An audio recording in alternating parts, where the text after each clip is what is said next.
Hello and welcome to another stream of Frenchman learns about the history of Shonen Jump.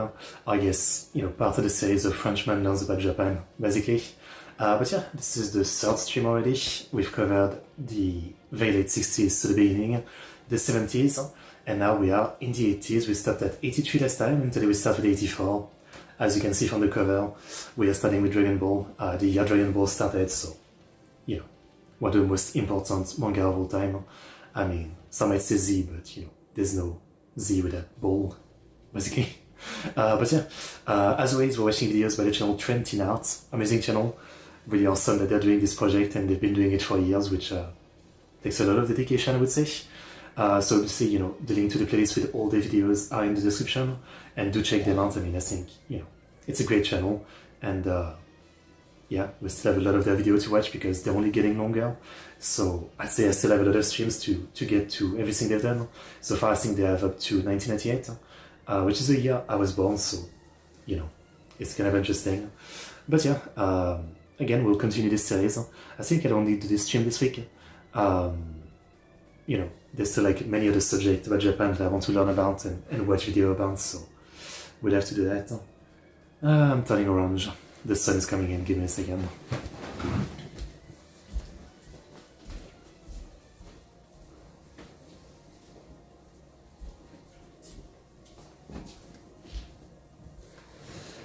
Literally before the stream it was so dark because it's raining today, so I'm like, okay, I'll open my blinders like to the max to get a little bit of like light, and then the second I start the stream, full sun coming in.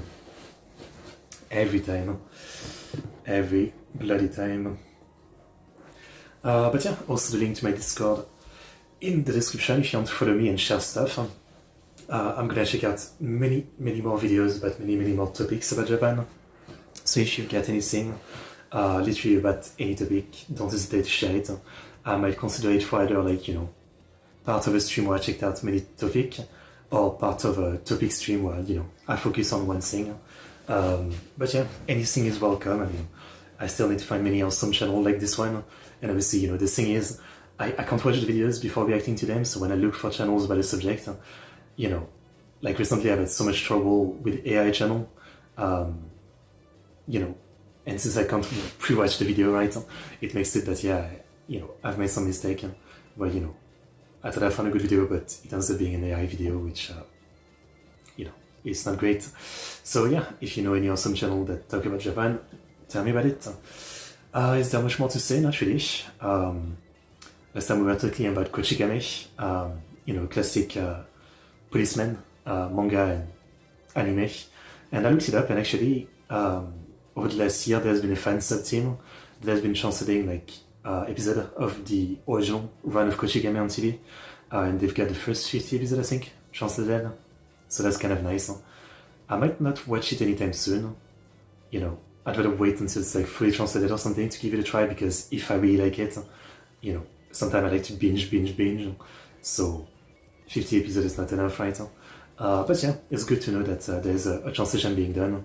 I think it's probably like simple enough that I could watch it and understand most of it, right? But I still, would rather have a translation to be sure I get everything, yeah. But yeah, anyway, I don't think there's too much more to say, so let's get into 1984. Here we go, BGM. So, the history of Weekly Shonen Jump, 1984, Dragon Ball. Marks an exciting and pivotal year for Weekly Shonen Jump, and I know I should put on subtitles to Japanese. I always forget to do it, or I put them to English only. Nihongo Doko. Nihongo Koko. Majority of people watching this video are waiting for one manga in particular, but as usual, Jump serialized more than one manga. Actually, not like me personally. It's like, I'd rather hear about all the one I don't know, right?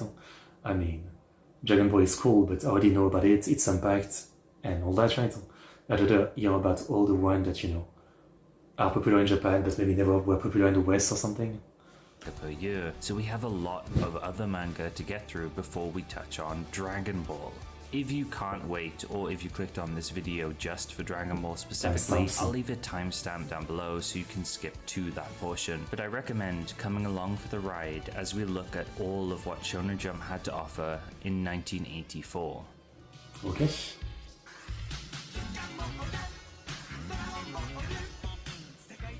We begin our year with the 10-chapter, 1-volume long Mr. Whitey by Ken Kitashiba and Tetsuya Sarowatari. The manga follows Shiro Asami, a young doctor and practitioner of Shorinji Kempo, a pretty interesting martial art that you don't see brought up as much as a fighting style. Although here, Shiro combines his martial art prowess with his knowledge of the human body, presumably to deal devastating attacks. In the beginning, Definitely not, inspired by Hokuto no Ken. he defeats a group of robbers deciding to rob a bank, and then goes on to become a detective, using his unique set of skills to defeat criminals. Despite hyper-violent works becoming quite popular thanks to Fist of the North Star, it might not have appealed to younger readers due to its more elaborate and mature setup. And now it's mostly known as the last Jump manga to not receive a volume release, likely making it difficult to get a hold of. It's got a very interesting... That's actually a surprise.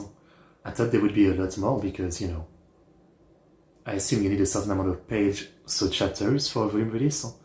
And, I assume there's like another 40 years of Jump to go through right now. So I assume there was more stuff cancelled before having enough chapter or something. I guess not. That's a surprise. Legacy in that regard.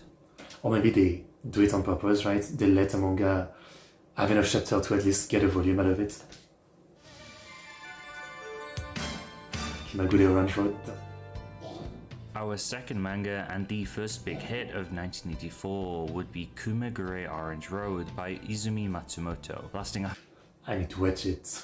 I know, I've read so many songs from it. 156 chapters and 18 volumes. While it's talked about a lot less now in anime and manga communities as a whole, Kimagure Orange Road was impactful for helping define the shonen rom-com formula, as well as introducing anime and manga to Western audiences. The plot follows Kyosuke Kasuga, who has recently moved to a new home. Here his life begins to intertwine with two girls, Madoka, who is cool and mature, and Hikaru, who is more energetic and sweet. It all begins in a really atmospheric way. The manga has this really chill vibe initially, especially when Kyosuke and Madoka first meet at the stairs. The way the shadows of the leaves are depicted with this dappled light really adds to the manga for me. The art in general is pretty stunning. The characters are well designed, cute, and give off a more refined, poppy feel. It's also really well paced and paneled too, which makes it really easy to read, especially in the new omnibus editions. These were actually from a Kickstarter back in 2016, so if you want them physically, be prepared for a hunt to actually find them, and then to pay an arm and a leg for them. As from my knowledge, there That's insane. £100 for a volume of manga. That's freaking crazy. I mean, it need to be like that sometime. Yeah, I think I had some VHS of the anime and potentially like half of the anime in DVD that I had found once in some guide sale, and yet, yeah, like many, I'd never actually watched it. It was always like I'd watch it eventually, and it has been like 10 years that I had this DVD and VHS, and I still haven't watched it or read it, I guess. Weren't many produced.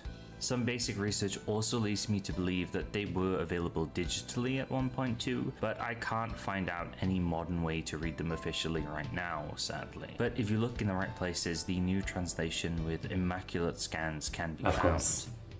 Back to the story, not only does Kyosuke have to deal with these two girls, who are initially depicted as tough, smoking delinquents, but he also has to hide his psychic powers. This aspect of the series is pretty understated from what I've read, and I kind of like it. You might assume it might be made more of a big deal out of, or lead to it being a more gag-centric manga, but surprisingly, I found Kumagure Orange Road pretty drama and character heavy. If you're a fan of shonen rom-coms, it might be worth reading. There is a big but here though, and spoilers for Kumagure Orange Road ahead, although... Okay, I'll pass. I don't really want big spoilers from it. But I can guess what it is. Probably it's not satisfying, or it has a terrible ending or something like that. Let's pass. yeah, I'm definitely going to watch this eventually, as it is a classic. Well, watch and probably read to finish it. So yeah, don't want risking the spoiler.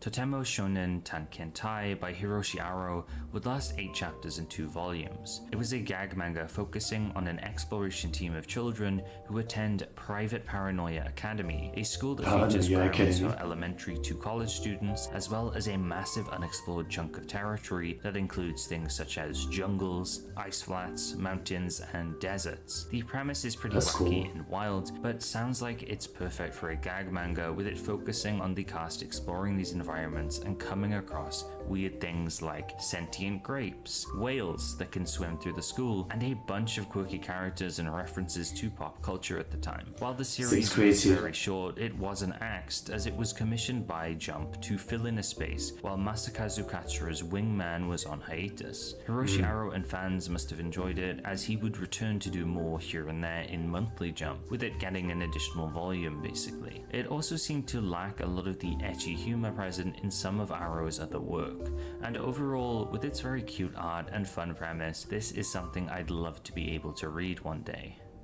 Oh yeah, he fought under the name of Kid Minneapolis. Hey, I saw Kid Minneapolis fight once in Cincinnati. No, you're thinking of Kid New York. He fought out of Philly. This is Naked Gun, right? Never watched it. By Tex, Colorado. You know, the Arizona assassin? Yeah, from Dakota. I don't remember if it was north or south. North. South Dakota was his brother. From West Virginia. You sure know your boxing. Kenichi Kotani returns with yet another sports series that sadly flopped with only 19 chapters and 2 volumes. 1984's Kid, not to be confused with the various other manga that pop up when you try to search for it. It has a very unfortunate... There's a bunch of names like that, yeah. It makes it pretty hard to look for manga. ...basic name, which made doing research for it even more difficult. Kid follows Daisuke and Kaoru, a couple who have eloped due to Kaoru's father being part of the Yakuza. By chance, the two encounter Tatsuya, an amnesiac who only knows that he's a boxer. What follows is more of a human drama where a love triangle forms between the trio, with the Yakuza chasing Kaoru and the two boys fighting back in some way. Tatsuya's old girlfriend also returns, and his eventual memories come back too. All at the same time, this series is also being a boxing sports manga. It's pretty non-standard and unexpected from Kotani, who usually seems to play it safe with his premises, but despite how hodgepodge some of its elements sound, this seems really interesting. A mix of drama, boxing, and romance, and another manga I wouldn't mind trying to read if it was ever translated. Killer Boy by Masatoshi Usune lasted 16 chapters and 2 volumes and is a I think again, I'm discriminating every time I see 15, 20 chapters and 2 volumes. What I can think is that, this was definitely very likely axed. And, it's not always true, but I feel like 9 times out of 10, especially for Jump, it's probably true. Other magazine, they might publish some actual stories that were meant to be short, and that's fine. There's some good stuff there for sure. But with Jump, every time I see 2 chapters, it kills my interest instantly, 2 volumes, because I think, it probably didn't get to fully realize its vision, and even if it's interesting, it's probably very unsatisfying. Back in the day, from 2015 to let's say 20, when I used to actually try every new Jump manga, I had many times like that where, something seemed pretty interesting, even if not perfect or something, but then it would get axed, and, I grew to really hate even giving a chance to a manga that would get axed. I mean, it's part of why these days I don't actually ever find fun in reading weekly manga anymore. I only read manga that are finished, for the most part.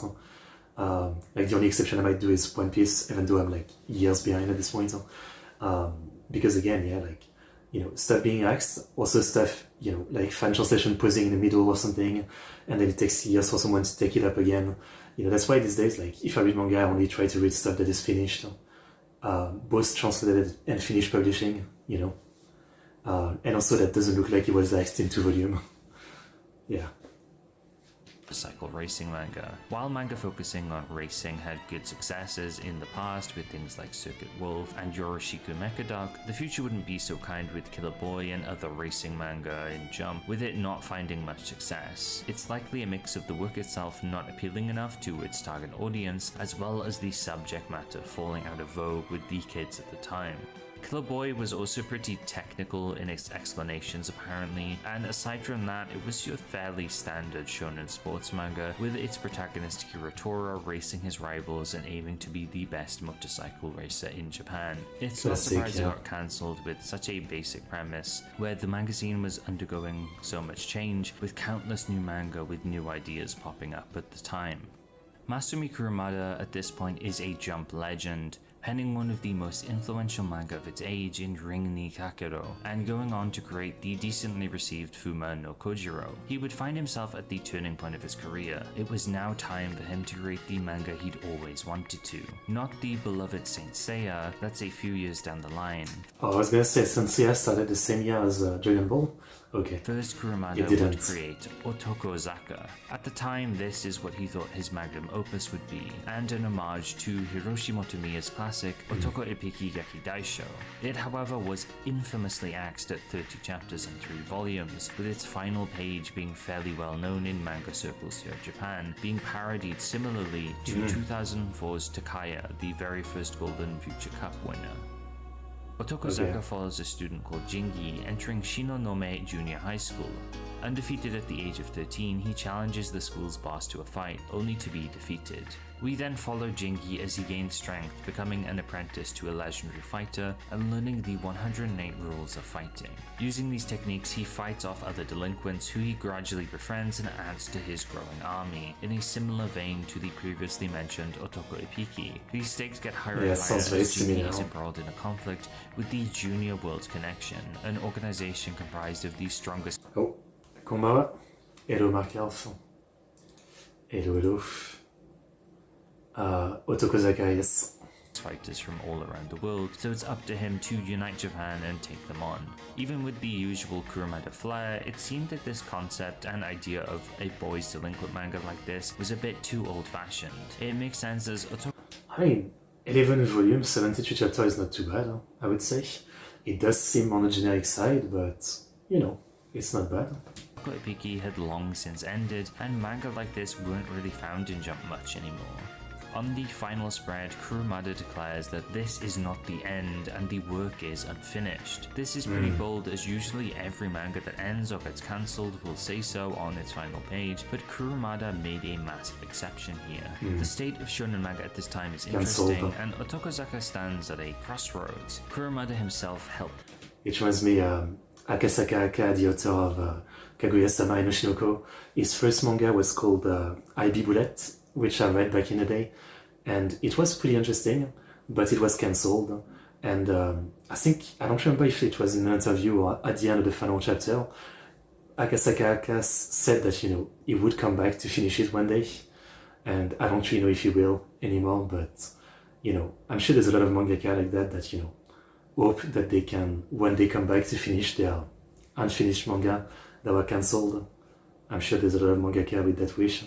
Paved the way for modern shonen battle manga with Ring ni Kakero, special moves, over-the-top fights, and manga like Fist of the North Star, which was growing immensely popular at the time, really honed in on the battle aspects and all of these special moves and things. Instead of following this path, Kurumada chose to look back at the past for his next series, not capitalizing on what was popular or how shonen manga in general was shifting. If you'd like a more in-depth look into Otokozaka and these ideas, I'll leave a link to an article from the Land of Obscusion, which covers a similar train of thought that really helped crystallize some of the thoughts I had on Otokozaka, and in general it's a really good read. I'll leave a link to it down below. 30 years would pass by, but Otokozaka would eventually return, fulfilling what Kurumada had written in the original final volume. It would see a continuation in Weekly Playboy and then in Jump Plus, and go on for a total of 11 volumes, ending in 2023. You don't really get cancelled manga returning. There's only a handful of examples really, but this one, 30 years in the making, I think truly shows the tenacity of Masumi Kurumada, as well as the age-old shonen attitude to never give up. I mean, there's many cancelled manga I wish would come back and finish, you know. I always like said it jokingly on stream, but I always thought that if I get rich, I would, you know, pay some mangaka to finish their manga or something, right? That they couldn't finish because it was not popular or something, you know. There was a martial art manga that I really, really enjoyed years ago called Tepu. It was about like this woman who was really good at sport, right? It's also kind of like, you know, how would you call it? Like, just kind of a bad guy in a sense, right? But yeah, I think the author had like some health issues and he kept going on hiatus, you know, which is understandable, right? But then because of the hiatus, you know, it kind of killed the popularity of the manga and it was cancelled eventually. Thankfully, it managed to finish the arc it was in, but it was a martial art manga, like an MMA manga, right? About this girl who starts at, you know, like she's really good at many sports, but then she gets into MMA and she finds out that like it's really hard and extreme, right? And you know, the story would be about her like climbing the rank until the very top, but unfortunately it was cancelled and it finished, you know, with her still kind of like at the beginning of her journey, I feel like. There was only 35 chapters, yeah. Yeah. I really wish, you know, I was rich so I could pay the author, Ota Moare to, you know, to finish it. I wish. I really like this manga, yeah. And there's many other manga like that, yeah. Every week there's a message from the manga artist at the end of Jump magazine, and this time Masami Kuramada's message was simply goodbye.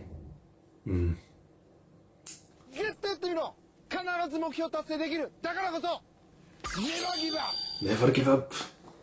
And our bizarre friend, George George Akiyama, Akiyama appears for what I think is his final time in Jump with Kaijin Gonzui, lasting 11 chapters and 1 volume. They wanted him gone, and they wanted him gone quickly, and I'm not surprised why based on what I could find about this series. Kaijin Gonzui begins with an African slave boy surviving a shipwreck in 1954, and much like Luffy, he drifts along in a barrel at sea, until not at all like Luffy, he lands on an island full of Japanese exiled criminals. Here, all manner of horrible things await. We get people impaled with harpoons, man-eating fish swarms, giant Moria eels, and also the main character Gonzui is depicted with green skin I was gonna say, like, is he an African guy or is he a goblin? and looks like this. I really want to say I like the design, but this is all kinda yikes, especially in modern age. The main heroine also... I mean, is it racist? It's kind of like a weird concept, but is it actually trying to be racist? I don't know, I don't think so. Like, a blonde, green-skinned African guy. I don't really get the point, but I don't think it's meant to be racist. has to breastfeed him at one point apparently, and has a dead, decaying child on her back that just decomposes over time. This will not be the last time I bring up decomposition in this video, keep that in mind. If you haven't watched past videos, just know that George Akiyama is a very odd individual. His works outside of Jump are often immensely disturbed, and at one point I seem to remember one of his author comments mentioning him killing someone. The manga would take a sudden turn halfway through though, with all the adults leaving the kids to fend for themselves on the island, but it changes tone to be much more lighthearted, pushing ideas of Gonzui making friends with the rest of these kids, and including friendlier and more fantastical happenings, like there being a mermaid and even flying sharks. It's an undoubtedly crazy manga, and I'm not sure how this even... I don't know how much details he put into drawing the fish, but then the characters are very chibified. I mean, the fish, the shark, they are so well drawn, but the character is like, you know, chibi. Managed to slip through, in all honesty. It's not like George Akiyama ever had any huge hits for the magazine. What is notable though is this manga began the week after Dr. Slump ended and the week before Dragon Ball began, with its ending possibly being one of the first references to Dragon Ball, as it said Dragon Ball would begin next week. Gakuen Johobu HIP by Jun Tomizawa lasted 29 chapters in 3 volumes and is a manga I've been interested in ever since I saw its covers. And yeah, they're kind of raunchy but also really colourful, and there's something super appealing about Tomizawa's art style here. The title stands for High School Information Party, and in the same vein as something like Sket Dance, it follows a trio of students who help out with odd jobs around the school, leaning on comedy and ecchi elements. In a way, it sounds a bit ahead of its time. This tracks with its general ideas, with some chapters sending the main cast to stop scammers in the school, like this one time a group tries to sell bottled tap water as healthy water, while other times the manga apparently tackles concepts like gender inequality and the disparity between older and newer generations. At least it seems to have a bit of a rebellious attitude that might still hold up today. That's Again, really cool. I just want to bring up the art, which I really vibe with.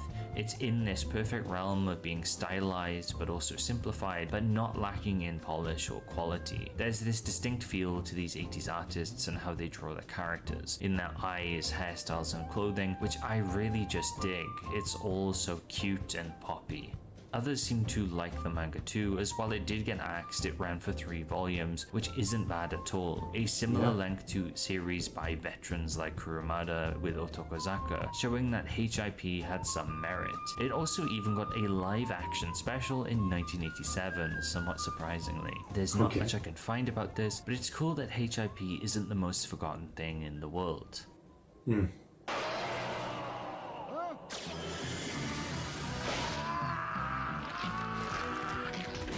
Well done. While Cool Shock BT was very charming and certainly unique, Was that it David also Mann? showed that Hirohiko Araki had a lot to improve on, and a year later he would come back bearing fruit with Bao the Visitor, lasting only 17 chapters and 2 volumes. I do remember that, yeah. I did watch, there was an OVA of Bao. I think there was an OVA and I watched it. I mean, it's definitely like early Araki, with the more manly design, the over-the-top violence, and, you know, nothing as interesting as, like, the stunts or anything, but, you know, it's still kind of cool, like, edgy cool. Bao begins in a train car where an evil organization called Duress has 2 children held captive, the 9-year-old psychic girl Sumire or Violet, and the 17-year-old Ikuro Hashizawa, who has been parasited with the bioweapon Bao. Immediately, the art improvement in Bao is noticeable. The larger, more cartoony faces and forms are still present, but he's gradually shifting closer to his early JoJo art style here. His style of storytelling is also much better than BT's too, with it opening immediately into an interesting setting where action begins to unfold. The majority of Bao follows the 2 escapees as they try to outrun Duress and the variety of hitmen they send after them. It mixes in battle shonen with 80s action and sci-fi movies in a really cool way, and despite its quick cancellation, it works well as a short story. Some of its later fights are great. Araki goes full body horror mode in this one, with it being some especially gruesome deaths, as well as Bao itself being this body-morphing creature akin to something like The Thing. To contrast with this, the relationship between Bao and Sumire is really sweet and touching. The slower moments and the people they meet along the way give it a nice road trip feel at times, and honestly, I don't really want to say much more because 1, I think you should read this yourself as it's been fully translated. It even had a physical English release in the 90s, although that's long at a... Also, there's like not many authors where it's, you know, as worth it to read from their very first work to their more recent, right? I think reading Araki from the very first few manga that he did to, I guess, the most recent part of JoJo, which I think is JoJo Lion, is probably like one of the most worth it manga graphic by any author, right? Especially in terms of like evolution, maybe, of our style and ideas and everything, yeah. Jun Tomizawa. And 2, this is a series I'd love to cover in depth someday on the Axe Files, another little series I do on this channel where I cover axed manga. Despite Bao being a shorter series though, much like Cool Shock BT, it has received some love over the years, with it getting a single OVA in 1989, and it's good. I mean, it's good. It's, again, mostly like an action violence OVA, but I like it. It's fairly well animated and, you know, it's classic OVA madness, you know. Bao is a playable character. Oh, hello. Just saw your Kylie Minogue reaction, I'm pretty sure you will know her song. Can't get you out of my head. Maybe. The name sounds familiar, yeah. In the fighting game, JoJo Thank you also for watching. Battle and its later re-release, showing it's still around and relevant in some forms. Bakudan would see Hiroshi Motomiya return to the pages of Jump yet again, lasting for 29 chapters and But 3 Bakugan? volumes. Like some of his oldest works, he would return to a delinquent theme, with Bakudan now following the reckless Gunbei, the child heir of the Dojima concern, a very large business conglomerate, but also the grandchild of a large Yakuza boss. Despite his heritage and the many people who would like to lead him onto different life paths, Gunbei chooses to go down his own reckless path, with accounts I've found saying he's a pretty absurd character who acts on his own whims, making him pretty hard to relate to. It's then he's taken to a temple to undergo training, where we get this pretty trippy and dark scene of him watching the high priest decompose.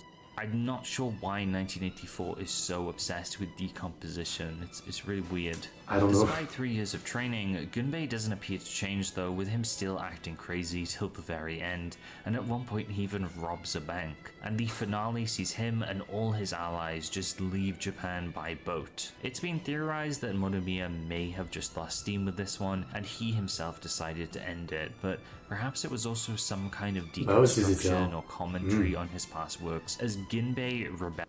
I know Japan, and especially like in manga and anime, German is very liked. I guess for me, the first time I saw German in anime was probably Bleach, because a lot of concepts in Bleach have German name.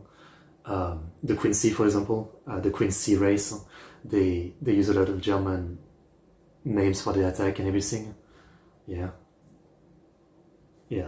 Against the typical character journey Motomiya usually depicts. In some ways, it also reminds me of Musashi, one of his earlier works, which also featured a very unsympathetic character who just goes around on a whim, doing whatever he pleases, so maybe Motomiya wanted another crack at this type of character. Either way, Bakudan went down as one of his more forgotten works. I mean, I think it's maybe just part of the kind of like trope of the manly main character of the time, right? You know, at first people might think it's more like a Ken from Okuto no Ken, but as we know, Ken is more interesting than that. He is the manly type, but he has emotion and a lot going on. But I think, you know, this type of character was harder to understand. There's a lot of like bad stuff, you know, in a very random kind of ways, maybe more of the actual trope than the popular idea of it, I guess. It's time. And finally, the golden age of Jump is in full swing, thanks to Akira Toriyama and the beginning of perhaps the most iconic manga of all time, Dragon Ball. It's hard to even begin with such a monumental series, but just months after Toriyama would finish Dr. Slump, a work that would be extremely popular and help influence gag manga greatly, he would come to do the same, but this time he would redefine what battle should. Formerly in East Germany, we are surprised by how realistic Naoki Urasawa's monster is. Our monster, I watched 30 episodes of it, but I never finished it. I really need to finish it, yeah. I mean, Monster, I think, is one of the top 10 manga of all time, I think, on most websites, so yeah, it's really a classic. Would be for years to come. Things start pretty humbly though, introducing Goku, Bulma, Toriyama's penchant for drawing vehicles, and some breathtakingly fun art is so good. Early Dragon Ball overall feels like it's still got pages from Dr. Slump, telling a lot of gags, both visual ones, slapstick, and potty humor. It's all there, but it also has a lot more action scenes, even if at first it's pretty silly, like... That's what I remember when I was young, and I first watched Dragon Ball and Dragon Ball Z on TV. I wasn't as into Dragon Ball because it's mostly about, like, you know, child Goku and, you know, like more slice of life and simple enemies, I guess. I wasn't too into it at the time, and then I was like a teenager, so I was much more into Dragon Ball Z because, you know, it's cool and everybody is like super muscle, and you know, the stakes are big as they fight over planets and all that. But I think now, if I checked out Dragon Ball again, I would like it more, you know. I think I would definitely like it more now, yeah. When Goku kicks this fish in chapter 1. Goku and Bulma meeting is really cute, especially since Goku is super naive and unfamiliar with most human customs. Their chemistry together is great.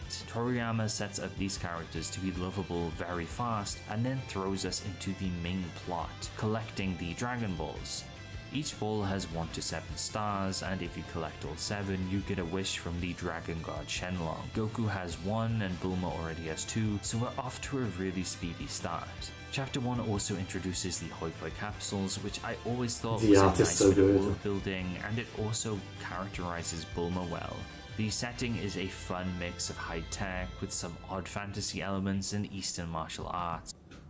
I mean, I think for a lot of people, yeah, especially for, kids who grew up in the 90s, in the West, I would say, I think for a lot of them, they will say, yeah, Dragon Ball was what made them a fan of anime. Yeah. For me, when I was young and I first got into anime, I told the story before, but it was a friend at school who told me to watch some anime on TV. And on TV at the time, there was Dragon Ball, Dragon Ball Z, Bleach, Fairy Tail, One Piece, and Fullmetal Alchemist Brotherhood, I think. Those were the couple anime that were like airing on French TV. So, those were all the ones that got me into it, with Bleach being my favorite first, obviously. But I think, yeah, if you grew up in the 90s, Dragon Ball Z was, for a lot of people, their favorite. And then Bulma is characterized by being a snooty rich girl who's also a genius, but is also kind of just dumb. She's really endearing to me, and all of this is conveyed in the span of a few pages. In chapter 1, we also get to see the Noibo, and later on in the first few chapters, the Flying Nimbus or the Kinto-un, artifacts relevant to Dragon Ball's loose Journey to the West framing and inspiration. A lot of the early series is just Goku and Bulma hanging out and telling jokes, Goku punching big creatures, and then early staple characters getting introduced like Master Roshi, Oolong, and Yamcha and Puar. Those last two end up following Goku and Bulma as they hunt for the last couple of Dragon Balls, which lead to some fun slapstick jokes. Now I think it is a good time to say that aside from a couple of raunchy jokes, Dragon Ball is timeless in its humor and general attitude. It's just so much fun to read. The chapters are also shorter than average, only clocking in at around 13 pages or so they're very digestible, especially... Really? 13 page only? Interesting. I always thought that in Jump you had to be 18 to 22 page. 13 is really short, yeah. When you factor in Toriyama's brisk pacing through his mastery of flow and paneling, chapters just breeze by. These early chapters also feature the first ever Kamehameha by Master Roshi, which looks amazing. Goku follows this up with his first Kamehameha on a car, which I find really funny. And we also get a lot of bunny suit Bulma. Nice. The final part of this initial arc then involves Emperor Pilaf, who manages to nab all the balls Goku and Bulma have gathered up until now, and as he summons Shenlong, Oolong wishes for panties. It's so goofy and classic Toriyama. All this build-up doesn't go to waste though, as with a bunch of the cast all in one place, Goku is exposed to the moon, turning him into the Great Ape and terrorizing Pilaf and his goons. Through some quick thinking, Yamcha saves the day by cutting off Goku's tail. Him and Bulma then decide to go out together, and Goku flies off into the air on Kinto-un, ending the very first arc in Dragon Ball in an abrupt but satisfying way. And that covers the first 23 chapters of Dragon Ball. It introduces Goku, the world, and some concepts like the Dragon Balls and special techniques like the Kamehameha. While 520 chapters and 42 volumes, and that's only Dragon Ball, right? Not Z. Yeah, that's a lot. Kamehameha is from King of Hawaii. I don't really know the details. The series did go on for 520 chapters and 52 volumes. I'm going to be doing something different with Dragon Ball, unlike all the other manga we've covered so far. Instead of just talking about it in one big lump, we'll be going through it pretty much arc by arc in these videos as they come up. So look forward to bits of Dragon Ball sprinkled throughout future History of Jump videos. We're not quite done yet, as well, as I need to give the series its dues. Dragon Ball probably has the most anime content out of any manga I've talked about so far, with it having a TV anime lasting hundreds of episodes, adding in a lot of original content not present in the manga. It also had spin-offs like GT, remasters of the original anime like Dragon GT is not very liked, right? I don't remember too much about it. Yeah. But I don't think it's very liked. Ball Z Kai, countless smaller spin-offs, tons of films, and even a currently in production new series called Dragon Ball Daima. Dragon Ball has a bunch of extra manga too, with some being made by other creators like Dragon Ball SD, and the most notable one. But I think the sad thing right now that Toriyama has passed away is that Dragon Ball is too big to stop, right? And so I feel like they're going to continue making many more Dragon Ball media, games, anime, manga. But the problem is that, you know, Toriyama won't be able to be involved anymore, right? And so it's still possible that a lot of creators will make some good stories in the universe. But I think it's kind of like Dragon Ball is kind of like Star Wars. At this point, it's kind of like taken a life of its own. And, you know, it's really like gotten out of like the original creator. And it's really became such a big franchise that, yeah, you know, it's never going to stop, and there's going to be so many people making their take on the franchise, which is a good thing, I think. But it's also a bit sad to think that, you know, Toriyama himself won't be able to ever add his own ideas to anything Dragon Ball again. I think that's sad, yeah. The man who made the Hawaii Kingdom name is Kamehameha. Okay. Because Kame is turtle, right? So it's Kame, like turtle something.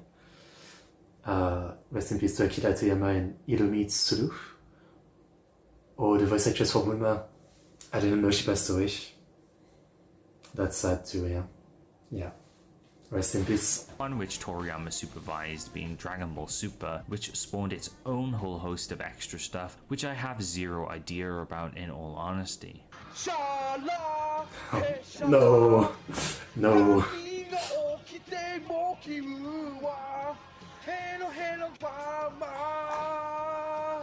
No. Not the live action Dragon Ball.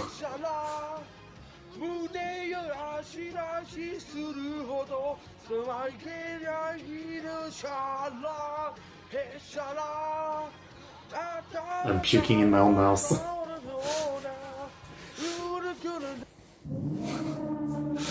Well, there have also been countless video game adaptations ranging from the classic Budokai games to the modern ones like I remember like on PS2 with a friend, the friend who introduced me to anime, he had Budokai 2 or 3 I think, and we used to play it on PS2 when he came over when I was young, like, you know, 20 years ago. It was fun. I also enjoyed Dragon Ball Xenoverse. The first game was kind of nice, where you could create your own Saiyan character and play a story, I think. I've enjoyed that one too, yeah. Foreign Dragon Ball Z had the same OP. I mean, I think in France, Chala Chala was there, yeah. I don't think they made a new one. Yeah. Kakarot, the upcoming Sparking Zero, and the popular fighting game by Axis, my beloved Dragon Ball Fighter Z. The impact this series had on a worldwide scale is just monumental. Toriyama was already on the map with Dr. Slump and had influenced countless artists to strive forward already. A substantial portion of manga though would be different without Toriyama's influence, especially with Dragon Ball. His paneling, designs, and characters would inspire countless mangaka to come, especially in Jump, which would gradually pivot to become the more battle shonen oriented magazine we know it for today. I'm sure there are countless videos and articles going over Toriyama's impact, especially after his tragic passing this year, but he really did change the world with his manga. It's weird writing and saying all of this, to be honest, because in the 1980s history video with Dr. Slump, he was still alive, and now he's gone, and I'd never imagined that at the time, but that's just kind of how the passage of time works. Thankfully, I mean, yeah. I don't know if he passed away in the middle of one of his series. For me, the worst is still Kentaro Miura. I mean, I am still just, I can't accept that, you know, Berserk is going to be finished by someone else, and so it's never going to be the same, you know. Echara means a piece of cake. Echara. Interesting. Interesting. Can look back, appreciate the past, and how it's changed us to be who we are today. Really, that's what this series is all about. It's about looking back at the past and seeing how things have gradually changed and unfolded over time, to appreciate everything that has happened throughout Jump's history, to appreciate all the small manga and the steps the magazine has taken to become what it is today. And Toriyama and Dragon Ball is such a pivotal part of all of this. So despite all the sadness, ultimately I'm really happy I get to talk about him and Dragon Ball, not just today, but in the future episodes too. As I said before, like, you know, I used to be quite an enjoyer of Dragon Ball stuff when I was younger, but over the last 15 years, I mean, the last time I was really into Dragon Ball was, you know, maybe 2013, because then I think Super started, the anime of it, and by 40, 50 episodes I kind of wasn't really into it anymore, so I stopped watching. And since then, I think the only Dragon Ball stuff that I've consumed is like 1 or 2 games, that's it. I haven't really gotten back into Dragon Ball, but I kind of want to, because, you know, it's been a long time and I should definitely read the manga. Yeah. Thank you so much, Akira Toriyama. Rest in peace. Rest in peace. And this brings us to the end of 1984. Alright. Well, that's sad. But yeah, 84 is a big year then. The start of Dragon Ball, I think, you know, top 3 most influential manga or comic of all time, right? You could say, like, you know, something like Superman, Dragon Ball, and I don't know what would be the third choice. But yeah. Okay, let's go into 1985 with City Hunter. If you're unfamiliar with the Onyaku, please. Channel or these videos, this is part of a longer series where I cover the entire Dragon Quest, yeah, that's right. Jump. I mean, he did the art only, right? Medals from the government, the France government did. I think I read that the next Dragon Quest, Akira Toriyama had already like did the design for the characters, so it might be the final Dragon Quest with Akira Toriyama's art style. Manga by manga. Last time we covered 1984 and Dragon Ball, where I went over its first arc, and we'll look into Dragon Ball's next arc today, as well as a whole host of other manga from the year 1985. So go watch the 1984 video if you want to start at Dragon Ball's beginning, or go back to the very beginning in 1968 if you'd like to see everything from Jump's inception. If not, then let's get ready to dive in headfirst into Shonen Jump's golden age in the year 1985.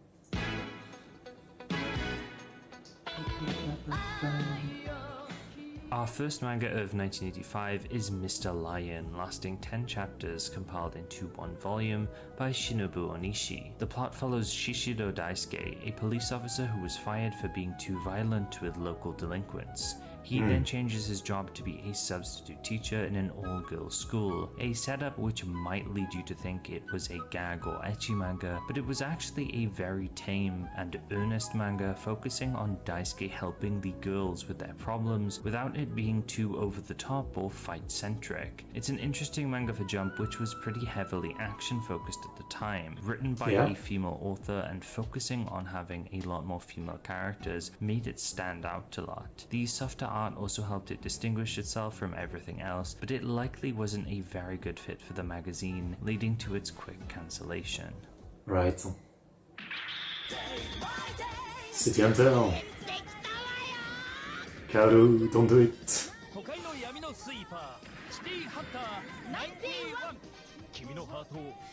By the way, for a bit of context about like the name adaptation that we get in the West, so the main character City Hunter is Ryo Saeba in Japanese, but in French for some reason they called him Nicky Larson.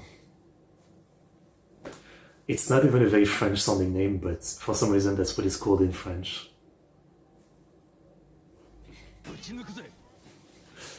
Next up, we have one of the pillars of Jump's golden age, Tsukasa Hojo's City Hunter, running for a total of 336 chapters and 35 volumes. City Hunter follows Ryo Saiba, a sweeper, a kind of bounty hunter-esque character who deals with the unsavory underworld types of Tokyo and works for a fee. He's cool-headed, an excellent marksman, and loves ladies a little bit too much, which leads to some funny gags as well as some nice romantic moments where the series gets to show off its more mature side.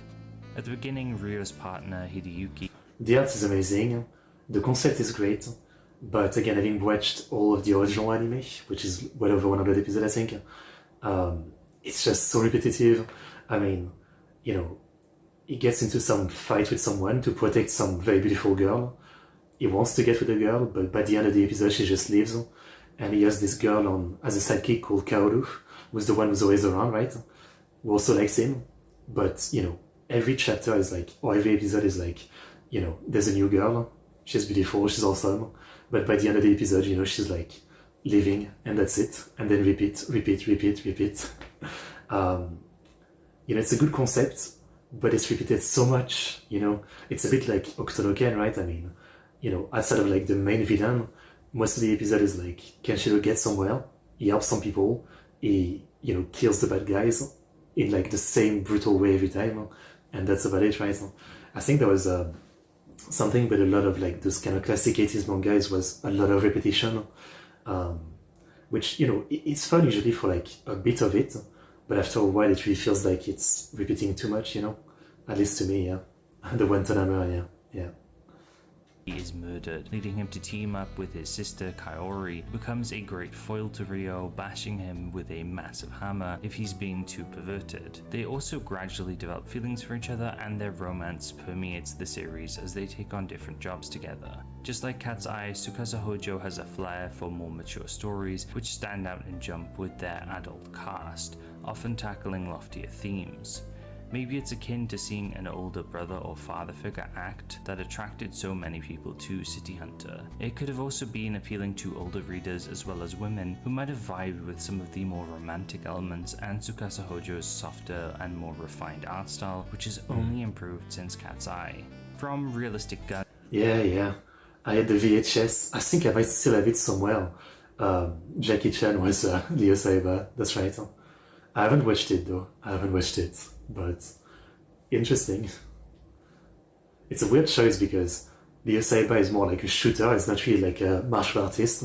So getting Jackie Chan for him is kind of unexpected. And action scenes, two beautiful dramatic ones that depict a lot of depth in the character's facial emotion. City Hunter is masterfully drawn and a joy to look at. I can't comment much on its overarching story or ending, but from what I've read, I've had a very good time and will gradually read it over time when I can. I kind of want to savor this one.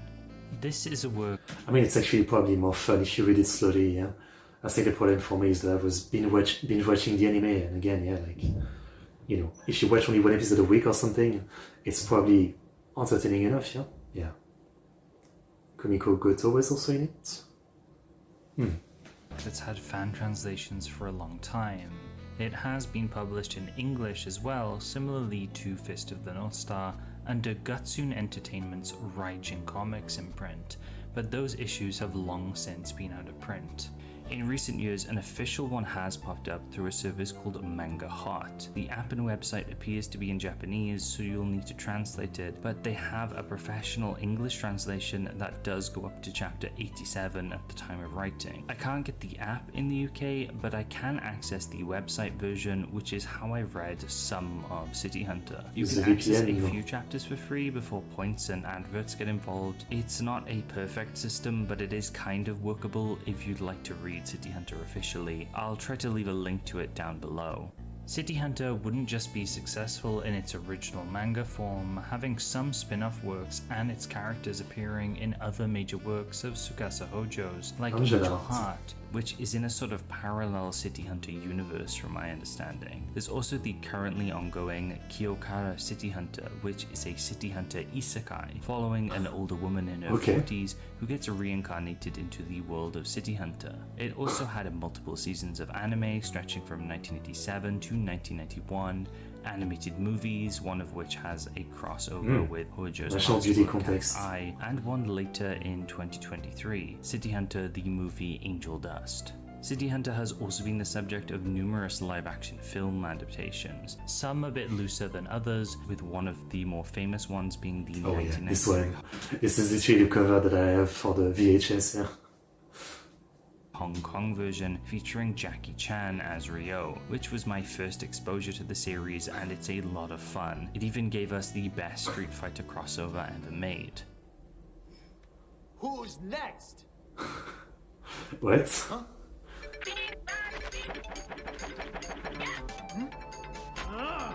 What? Chun-Li, what happened to you?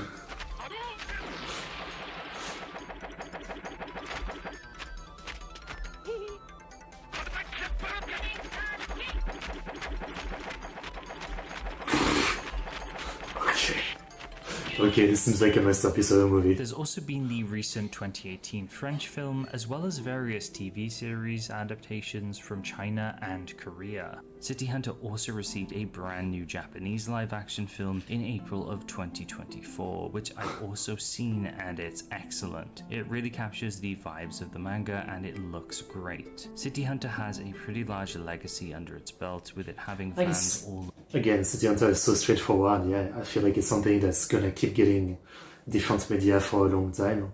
It's just easy to watch, fun to watch. Over the world, in particular other Asian countries and parts of Europe, and I think it's very cool that it still receives a lot of love even today, despite its age. Following City Hunter, we would get another pretty big hidden jump from Koichi Endo, Suide ni Tonshinkan, lasting 212 chapters and 18 volumes. This manga follows a group of high schoolers and their teacher Nukesaku, who all act as one part of the Phantom Thief Tonshinkan group. Together they steal useless objects, with the manga largely acting as a parody of the Phantom Thief subgenre. It was fitting it debuted when it did, as Koichi Endo proposed the series after the ending of Cat's Eye, one of Jump's flagship manga of the early 80s, which involved a group of phantom thieves. The manga would gradually shift in tone though to focus more on wacky school hijinks and slice of life elements as it went on, diversifying itself and its gags, which was likely the right call as it had a pretty good run. Its style of jokes mostly consisted of some vulgar ones like the male characters exposing their ass or crotch. References to pop culture also appeared, and other manga like JoJo, these were all pretty common, as well as a handful of ones that wouldn't fly today, which include the usual racism of the era and jokes making fun of the AIDS epidemic. It's pretty typical for older manga to stumble in some regard when you compare them to what's acceptable now, but future editions... I mean, you're saying that, but it's, you know, it's just how it is, right? Like, all of the manga of today will have a lot of stuff that in 40 years people will say the same, right? Like, mangas of the 2020s were very wrong and had a lot of bad jokes, you know. It's just how it goes. ...of the manga would remove or avoid some of the more problematic chapters or elements. It also got a sequel called Miracle Tonshinkan in Monthly Jump, running for 4 volumes, as well as a 43-episode TV show. 43.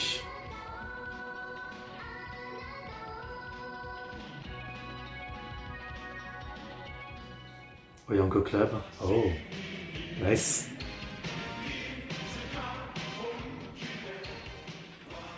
And with Sakigake Otokojuku, we have 3 jump hits back to back. This one lasting 314 chapters and 34 volumes by Akira Miyashita. Like Miyashita's previous works, its primary focus, at least initially, is to showcase young adults being hypermasculine. Whether this is satirical or not is up to your interpretation. This time we're back to school, like in Miyashita's first work, Perfect Path High School.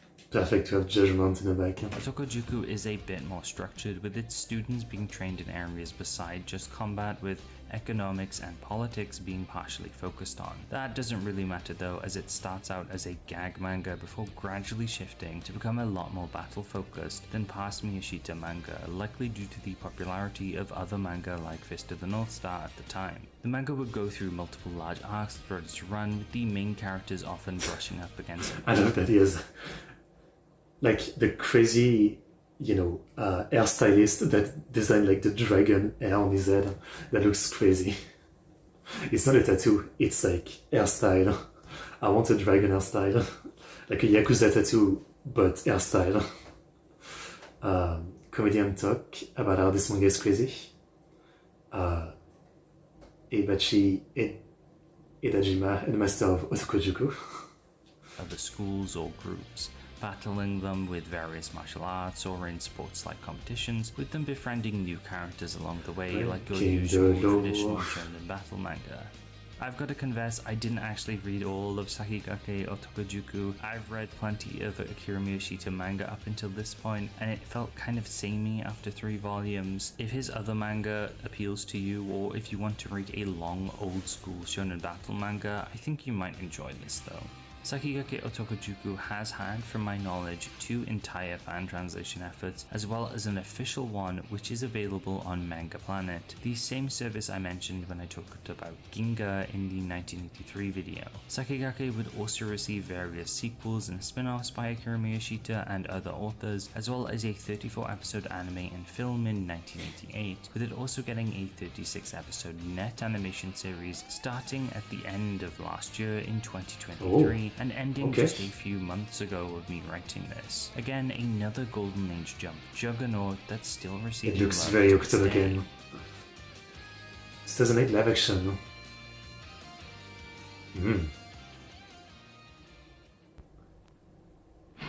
I should watch more live action delinquent shows or anime from Japan. I really like the Crows live action, Crows Zero, which are adaptation of the manga Crows. They were pretty cool. They were very well choreographed, and Shunoguri was the main character in the first 2 movies. I should watch more of this kind of stuff. Issei Fubi Sepia. Okay.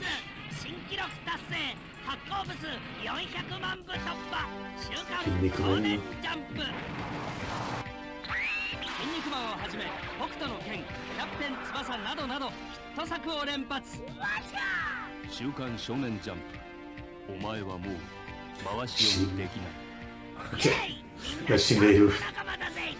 集英社は科学万博筑波85に出展参加します Some kind of crossover, I guess? Sumomo by Shun Amanuma lasted 10 chapters in 1 volume, it bearing some similarities to our modern-day Me and Roboco, following its main character Plum and a robotic helper named Worker Boy. Set in 2001, Plum gets a worker robot to presumably help with chores and stuff around the house as she lives alone, but the worker boy she gets is faulty, leading to them playing pranks and not working as intended.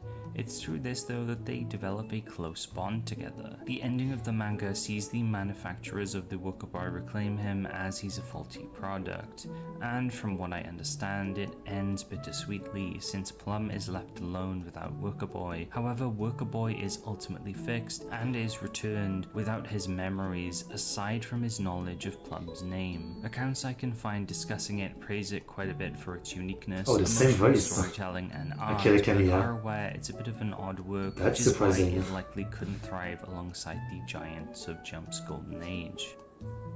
Created by Tsutomu Hiramatsu and lasting 15 chapters in 2 volumes, Tobu Kyoshitsu or Flying Classroom is actually a loose adaptation of the 1933 German novel of the same name. The plot follows a group of grade schoolers from Saitama Prefectural Elementary School 8 after a nuclear war. Together with their teacher, they survive doing basics like having to gather shelter, food and water, while also dealing with radiation sickness, injuries, animal threats like wolves, as well as giant mutated plants. It bordered on being a realistic survival drama with some sci-fi elements, but remained quite heavy with its themes, something a lot of people liked as it still got a cult following. Oh yes, he was doing Kogoro too, okay.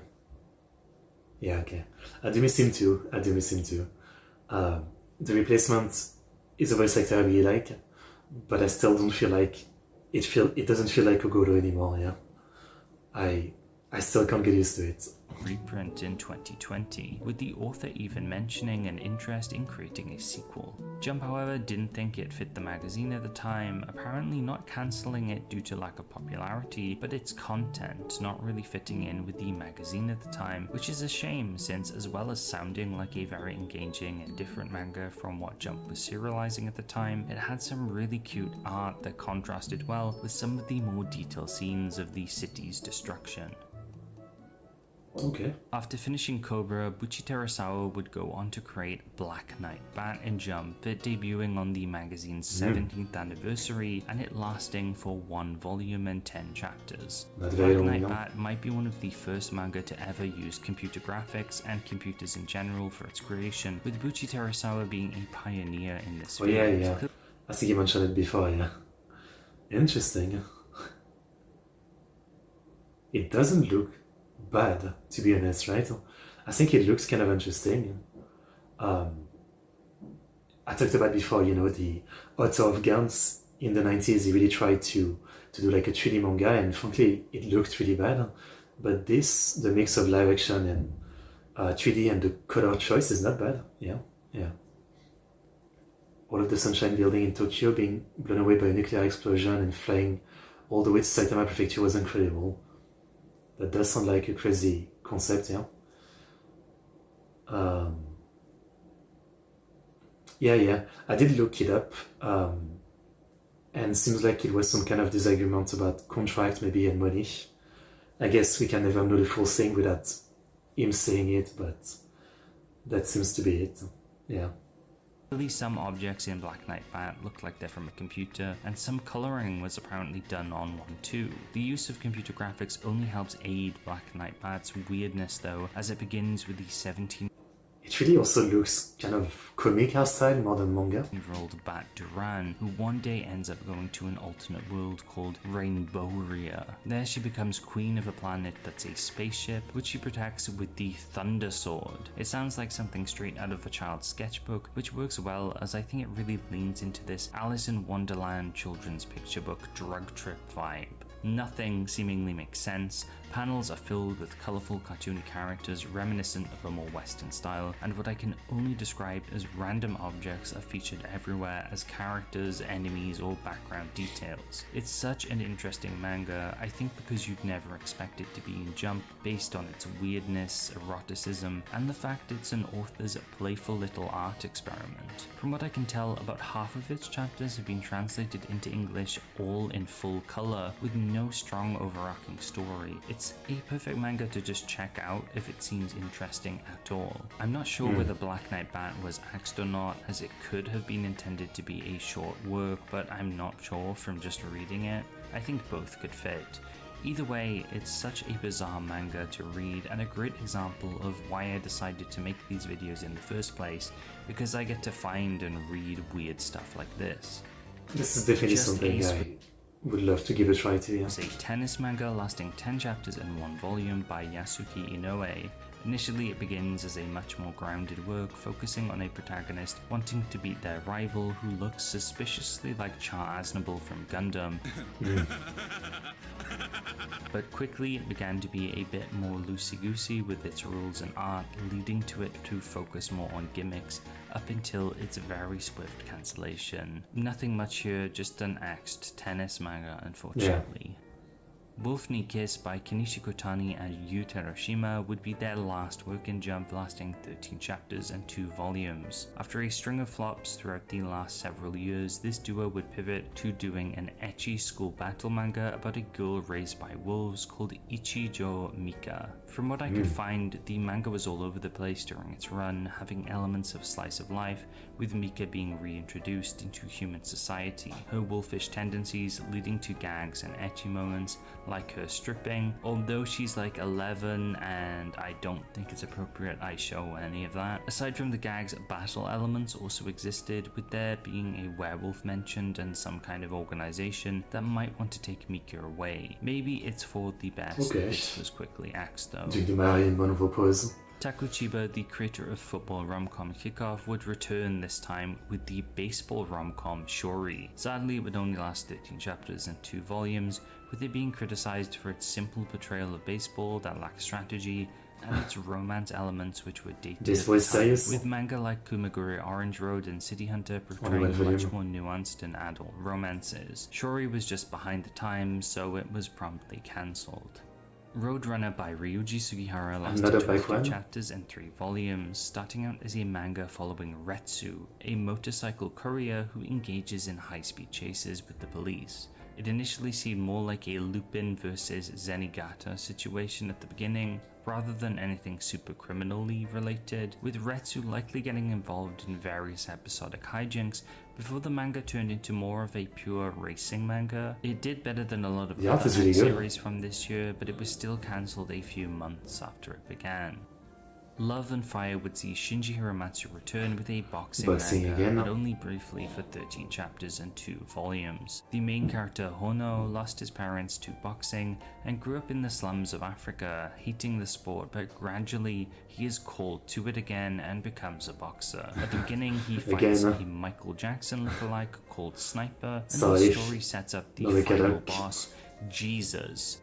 No, not that Jesus, this Jesus, who never gets fought due to the series cancellation, unfortunately. Bizarrely, the series introduces a secondary protagonist and shifts focus to them, with the manga not having enough time to really flesh out their final match before it all ends. It looks cool though, with Hiramatsu's art being one of the highlights. Following the conclusion of Wingman, Masakazu Katsura Chokidoin would Vanda. return to Jump with another ecchi transforming hero series in Chokidoin Vanda. Lasting 20 chapters and 2 volumes, Vanda follows Yashiro, who is chosen to be part of the Super Mobile Guard, presumably a force to defend Earth. Yashiro's core trait and character arc revolves around him hating women, which is a very interesting start, and it seemed to follow a Wingman-esque formula, being very similar in mixing its battles with ecchi scenes, of which there are many in this. Looks there are like also it. tons of hyper-detailed depictions of panties specifically. Okay. It's no surprise Masakazu Katsura would go on to create manga with panty. Actually, it does look like it was, what's the word for it when you draw over another image? Trace, maybe? Like it looks like it traced the panty, basically. Specifically, it's no surprise Masakazu Katsura would go on to create manga like Is in the future. Vanda wouldn't be Is. very well received though, and due to its similarities with Wingman and not Jackknife. really trying anything different, and probably coupled with its unlikable main character, it was promptly axed. わあすごい人気キャラクター Panties or bras? 目いっぱい週刊少年 Don't you especially care about either? I mean, I don't know. It's what's inside that matter, I guess. ジャンプ抜群の人気わちゃー Watch out! キャプテン翼そして僕ちゃん筋肉マン筑波万博に行って集英社間の遺跡とにらめっこん The voice change. さあみんな仲間だ週刊少年ジャンプすごい人気 Niche product. 毎週火曜日発売 Now let's talk about something I haven't actually mentioned in these videos yet. The actual roster of the magazine, which I know a lot of people enjoy talking about, discussing, and theorizing. Over the last few years of the 80s, we've assembled a good few classic manga that are very well loved. At the beginning of Jump's year, in issue 1-2 of 1985, we have some really big names like Dragon Ball in its early stages, Captain Tsubasa filling the magazine's main sports You series went to slot, it? Fist of the North Star being one of the new pillars of the magazine, and there's also legacy manga like Kinnikuman approaching its 300th chapter, and of course Kochikame being ever present, as well as filling a long-term gag slot the magazine usually has. Other notable big hits are High School Kumegumi, still running as another big gag manga, Shape Up Ran is similarly another long-running gag manga, Kimagure Orange Road was also there as an exceptionally popular romance drama manga, Ginga is another battle manga for the magazine, and a core part of the 80s golden age, as well as the long-running Black Angels, Wingman, and Yorishiku Mechadoc, all fairly big hits at the time that would come to an end this year, with all three authors having other series which I mentioned in this episode, and all three of those flopped. Yeah, not great. The Shueisha The Museum. flops at the beginning of 1985 I are would- Motomiya's If I ever come to Japan, yeah, manga and anime and Jump Museum is definitely the kind of thing I would love to to go see. Huh? Bakudan, HIP, and Hirohiko Araki's Bao, all of which were in their very early stages at the beginning of the year. Overall, I think the magazine began in a really healthy spot with a lot of rising popular manga, old classics, and a lot of variety. While some of the aforementioned manga would end, the major players would not, giving us a more stacked roster by the end of the year, replacing Black Angels, Mechadoc, and Wingman with City Hunter, Sakigake Otokojuku, and I guess Tonshinkan, two of the biggest manga of Jump's 80s, and a solid gag manga that ran for a while, alongside the three other big gag manga of the magazine. It was a haven for gag manga at this time. We would be left with a handful of duds to enter the next year with though, but like the beginning of the year, the magazine was just as strong, if not stronger, and a big reason for that was Dragon Ball. I don't even know how many page days in one magazine, but just looking at all this, they really have a lot of long-running ones that are strong and popular, so they're doing okay.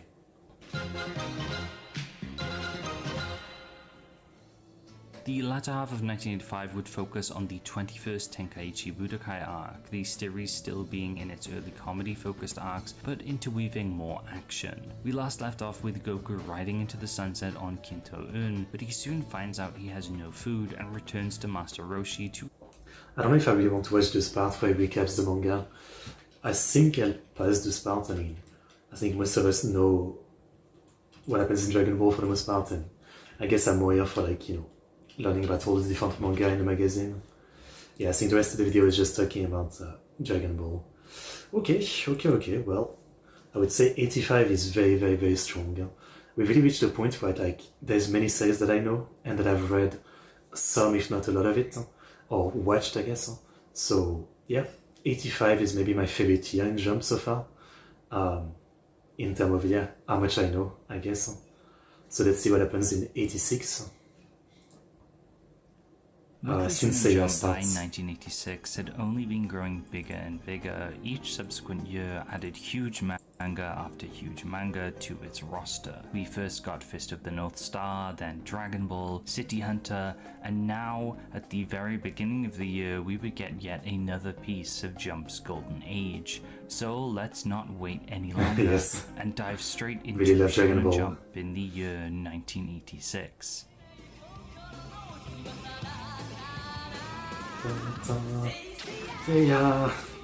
Saint Seiya, or Knights of the Zodiac, would begin the year with a bang, being what Masumi Kurumada is mostly known for, lasting a respectable 249 chapters and 28 volumes. Up until now, Kurumada had already proven himself as a strong and influential mangaka, being a huge source of inspiration on the manga of Shonen Jump with Ring ni Kakero, and he would go on to do so yet again with Saint Seiya. Battle manga in the magazine at this point relied on martial arts with the occasional flashier technique, like in Fist of the North Star or Dragon Ball, things that were possibly inspired by Kurumada's earlier work, but come Saint Seiya, Kurumada would take things to the next level. These saints in Saint Seiya utilize powerful cloth artifacts to awaken and utilize their Cosmo, a unique power bestowed upon them by the goddess. To be honest, I know Saint Seiya, but I think I said before, I've only maybe watched one episode. That's it.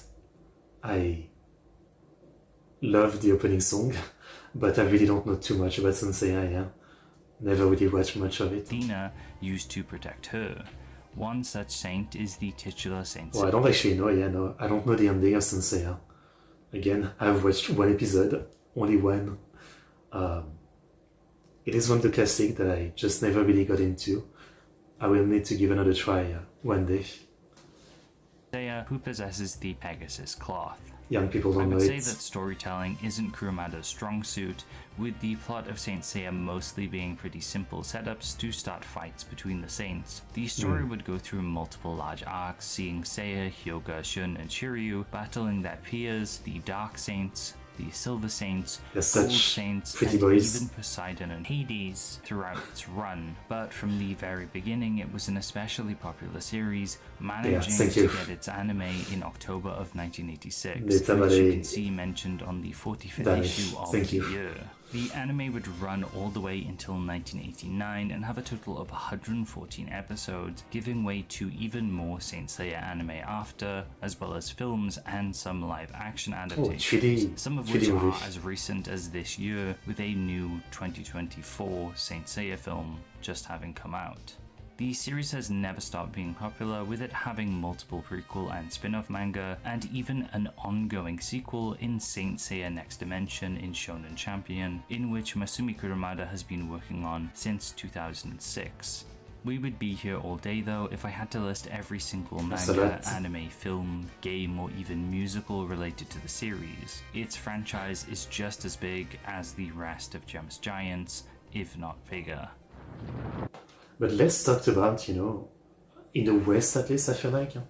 I mean, it's not unknown, people know Saint Seiya, but it definitely isn't talked about, like many of the big classic, I feel like, yeah. I mean, yeah, basically that's my plan. So, obviously, I won't watch them if I don't like them. There's many classic anime that I decided not to continue, but if I watch something and I like it, I will finish it, yeah.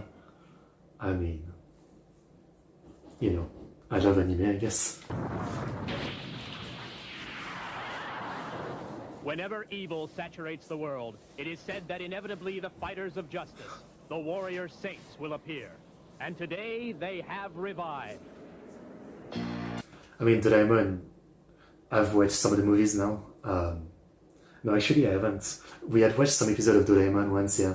Like, Doraemon I like, but at the same time, I don't think like, Doraemon, Crayon Shinchan, it's like, I like it, but I think I'd rather watch the movies because I feel like if I watch the anime, I would be bored because there's like so many episodes and it's a lot of the same thing, right?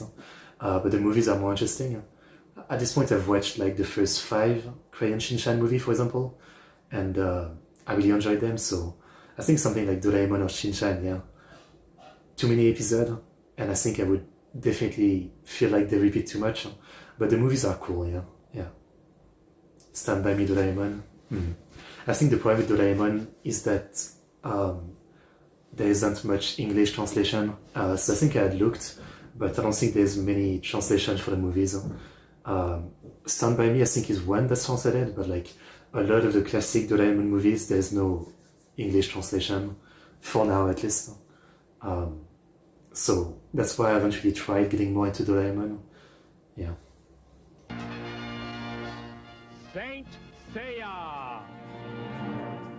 As for why it was so popular, I can't say for sure, but Kurumada was on the top of his art game by this point, with there usually being at least one lavish double-page spread in each chapter, which is a real treat for the eyes. I mean, to be honest, I can say the same about Conan, right? I'm enjoying Detective Conan, right? And I really like the stuff with the black organization, but I understand that a lot of people probably only watch the movies for Conan, and, I guess if I wasn't doing the streams on the channel, I think I would have done the same. I would have watched the beginning of the episode of Conan, and then I would have decided to watch the movies. I think it would have been like that, yeah. Often these showcased wild and creative Cosmo powers, which likely captivated readers at the time. Its central cast of pretty boys also likely drew in young children who wanted to be just like Saint Seiya and friends, as well as more female readership, with Saint Seiya, similarly to Captain Tsubasa, having quite a lot of yaoi doujinshi drawn of the series, likely in thanks to Kurumada's art style being so pretty and feminine. I mean, they all look like they're about to do a visual K-band. Another similarity Saint Seiya and Captain Tsubasa share is where they were popular, which is pretty much everywhere except the US and the UK, with Japan, South America, and large parts of Europe loving the series. It didn't help it was slow to reach. I said it before, but 20 years ago, I went to McDonald's in France, and there's the kid meal where you can get like a toy or some kind of reward for the kid meal, and the reward 20 years ago was a Saint Seiya music CD. I think I showed it in a video once. Yeah, that was a thing 20 years ago. Interesting. The US, and apparently had a very bad initial English adaptation though. Okay, buddy. Where's Iki and where's the cloth? tell me, or I'll have to whoop you. Do you think they want? They want to beat you, of course. The Black Knights are going to kick your butts. Don't think so, buddy. Wow. Wow. That's really bad. He's gonna have more black organization from your next or something stream. Good to know. Good to know. He will wear the gold cloth and rule the world. Yeah, well, okay, whatever. Oof. Very, very, very bad dubbing. Saint Seiya wouldn't just be popular with readers, as other mangaka have pointed to Saint Seiya as being a large inspiration for them, including Tite Kubo of Bleach. I also mentioned before in some other videos that Kurumada's Ring ni Kakero influenced Mobile Fighter G Gundam, but so did Saint Seiya, with Seiya's gold form being a direct inspiration for Domons. The Gundam inspirations also stretch to Gundam Wing, with the cast being especially inspired by Saint Seiya, and after seeing both I can really see why. If you look around though, I'm sure Saint Seiya has influenced and will continue to influence manga and anime to this day. Just like its Golden Age contemporaries, it's another series that is especially important for the magazine and manga in general. Yeah, I need to give it more of a chance.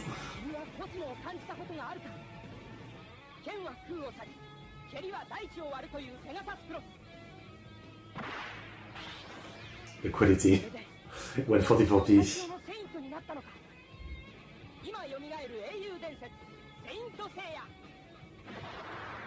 新番組セイントセイヤは10月11日土曜夜7時スタート Uwasa no Boy by Nonki Miyasu would last 19 chapters and 2 volumes, with many readers apparently excited for Miyasu's debut in the magazine, as his previous and ongoing work at the time, Yarukia Night, was running in Monthly Jump. The manga follows a beautiful boy named Amano Shun, who is good at everything he does, thus making him desirable by many people in clubs for his looks and abilities. This causes havoc around the school, and a delinquent called Kayori falls in love with him, leading to a lot of gag and ecchi elements, like a boxing match where Kayori fights on Shun's behalf. Things usually get pretty erotic. There's a lot of bare breasts and sexy scenes from what I could find, with... It's really interesting. I wonder, like, you know, in not only in anime, but I guess in manga too, nipples were okay. Especially like in Jump, right? Nipples used to be okay in the 70s and 80s. But I think these days you won't see nipples in Jump. Maybe in like some of the other one, but not Weekly Shonen Jump. I wonder why that changed. Like, people were more open-minded back then. But then these days, like, you know, you can see someone getting stabbed, right? But nipples is too much. Like, you know, it's really interesting how that changed.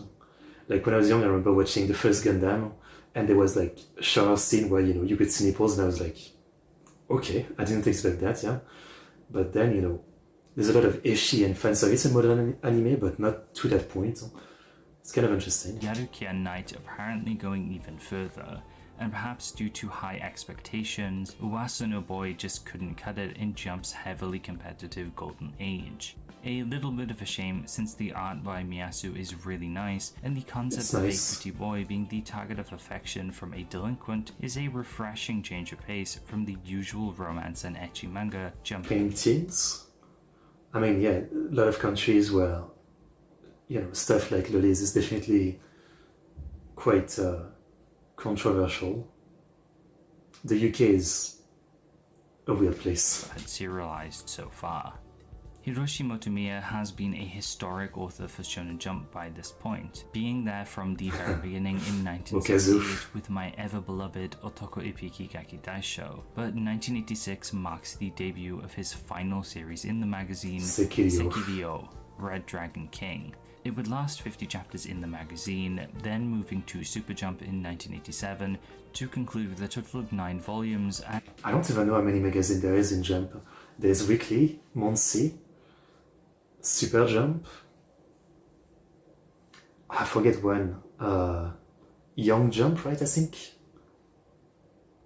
And then, I forget. And it would even get a game in 1989 on the SNES. Sekiryo is a historical work akin to Motomiya's previous Devouring Heaven and Earth, This time though, it was much more grounded and less Three Kingdoms? supernatural, with it following Jiang Yu, a real historical or legendary Chinese figure. It's set in 221 BCE and sees the Qin Empire and their Looks tyrant really nice. emperor face off against the protagonist and allies as they aim to overthrow the current governing body. My knowledge of Chinese history is non-existent, but I'd likely expect the manga to be filled with a lot of war, combat and strategy, peppered with scenes of human drama. This looks like potentially like a prototype of Kingdom, right? Yeah.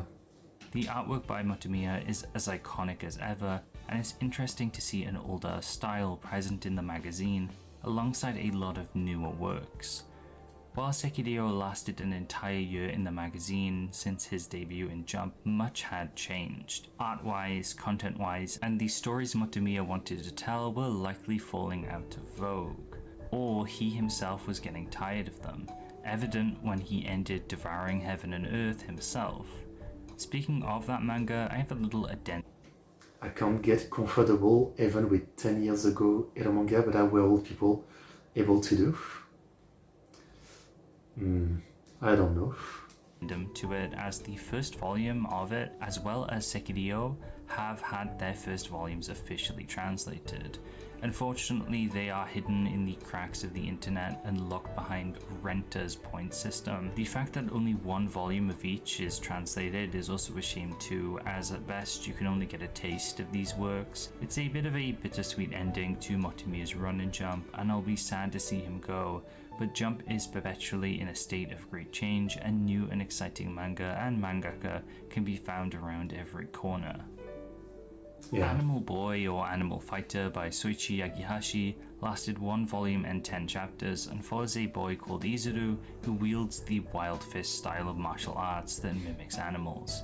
The manga seems to be a more childish battle style manga where Izuru trains alongside other martial artists with animal-inspired fighting styles. This also applies to the art too, which seems very child-friendly. Likely it attempted to emulate some of the success Dragon Ball had with the recent first Tenkaichi Budokai That's what I was gonna but say. with only a 10-chapter run, it looks like that wasn't enough. After the end of Shape Up ran, Masaya Tokihiro would attempt to write another comedy series, Tahiruna Tomiko, prepping the story for an entire volume in advance, but sadly it would only run for 15 chapters and 2 volumes. I haven't thought about it, but I'm interested. I was looking recently, with all the Japanese history we've learned, I was looking for more historical anime, but I guess I've seen a lot of them, yeah.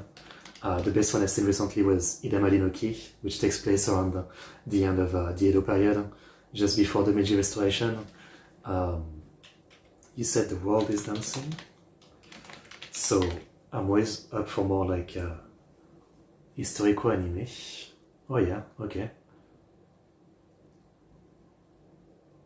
Okay, 1374. Interesting. Death Note drawer had existed in this age. Could he be more popular than anyone else? I mean, I don't know. I think Death Note was a team, right? An artist and a writer. I don't know what they're doing these days. I think their last manga was Platinum End, which wasn't very popular. Before that, Bakuman, which was great, but it's already like 15 years ago, I don't really know what they're doing these days. Okay, well, I'll definitely look into this. Yeah, seems nice. This is a gag manga following Tomiko, the daughter of a doctor, and Kuya, the son of a temple priest. Much like Masaya's other manga, it has a balance of dirty jokes and more down-to-earth touching moments, with a lot of jokes revolving around the medical field initially, which Masaya apparently did a lot of research on before starting the series. It seems people didn't find it as funny or relatable as Shape Up ran, with some critiquing its use of medical jokes, saying it didn't integrate them well enough, or they just didn't suit the school setting the manga was also juggling. It would attempt to add more characters later on, but by then it would be too late, leading to the manga getting cancelled. Replacing Animal Boy and also only lasting 9 chapters and 1 volume would be Makoto Ishiki's Hanatare Boogie. It was a sort of sitcom gag series depicting a 5-year-old boy and the Macaroni daily and antics pizza. he'd get up to alongside his family. It seemed to tell jokes that would have probably been a bit more innocent and different to the other gag manga of the magazine at the time, and would have a bit more of a cozy family vibe unlike anything else in the magazine. But the focus on such a young protagonist, as well as tackling a subgenre Jump readers might not have been accustomed to, likely led it to be quickly axed, which is a shame because Makoto Ishiki's artwork for the series is exceptionally well drawn and cute. Metal K by Joji Maki would last 10 chapters and 1 Cool volume, cover. being a horror manga following Kyoto Isamu, Terminator. the president of Myojin Pharmaceuticals, investigating a recent death of one of his colleagues. He returns to the mansion of the original Terminator. family who owned the company, who died many years ago, only to find that their daughter Keiko is still alive. And this is where Metal K erupts into a horror revenge tale that sees Keiko take out those who killed her and her family, including Kyoto. It's an exceptionally graphic manga with a lot of bloody, gruesome kills, and Whoa. Keiko being naked a ton. I'm kind of surprised this was even allowed in Jump. It also didn't last very long though, most likely due to how ill-fitting it was, mixed with how stacked the roster would have been at the time. Regardless, it's a delight to read, with it mostly consisting of a Revenge of the Week style chapters at the beginning of the manga, where Keiko delivers gory justice on those that killed her. After a while though, it does shift to more Monster of the Week, when the Rosicrucians enter the fray, the organization who took over her pharmaceutical company, who produce chemical weapons which are used all over the world. They've also Wow. experimented on humans, transforming them into various hybrid monsters called weaponoids.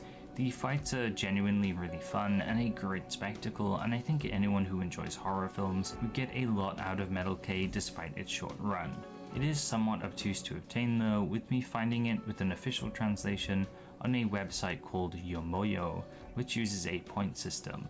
It needs 320 points in total, so you'll need to spend about $4. It's not ideal, but thanks to my wonderful Erotic patrons, appeal. it's a luxury I can afford, and I probably would recommend reading this if it sounds cool. I think it's worth the $4. I also want to thank Mr. Graham for these really cool color pages from Metal K, which are in really high definition. And they look super cool, and the official volume release doesn't even have these. Oh, wow. So take a peek, they look great. I love when manga do this, right? It's still mostly black and white, but they have one color actually popping out, which tends to be blood, yeah, red. I think that looks really cool. Another manga to last 10 chapters in one volume would Sasuke be Ninden. Yoshihiro Kuroiwa's Sasuke Ninden. Years before we'd get another ninja story with a character named Sasuke, we would see Sasuke Ninden in Jump attempting a similar thing. This time though, we follow Sasuke, a ninja with tremendous talent who possesses a cursed sword called the Izayoi. The sword is said to give the wielder the power to rule the world, so Sasuke is hunted by evil beast ninja, with the series mixing in battle elements with jokes and ecchi. The thing that sticks out the most is the art style, which is gorgeous and feels pretty modern for the time period. All the character designs are cool too, with it having an extended cast of allies and villains for Sasuke to bounce off of. Despite its excellent art, there was some criticisms about its fights being too basic and it not focusing too heavily in one direction. And at a I time see. where Jump was as stacked as it had ever been, there was sadly just no room for this one. Sora no Canvas by Shinji Imaizumi lasted 7 59 chapters. chapters and 7 7 volume. volumes and was a gymnastics manga. Not a sport you see much in Jump, although Blue Box covers it briefly with Hina, but I can't think of anything yeah. else. And this is also exclusively I mean, not briefly, from what I've seen of the anime of Aono Ako, there's a good amount well, I mean, I guess, yeah, not as much as basketball, right, but still, a good amount of it. Yoshihiro Kuroiwa's female character are so cute. a gymnastics story. It follows Taichi Kitano, a young teen who has a natural talent for gymnastics and wants to attend tournaments to go head-to-head against a boy he admired in his youth, who introduced him to the sport. As well as this, in his youth he saved that boy, resulting in Taichi gaining a serious neurological injury that permeates the series. The idea that Taichi could die due to his injury is an ever-looming threat apparently, giving the manga a much more emotional and tragic slant.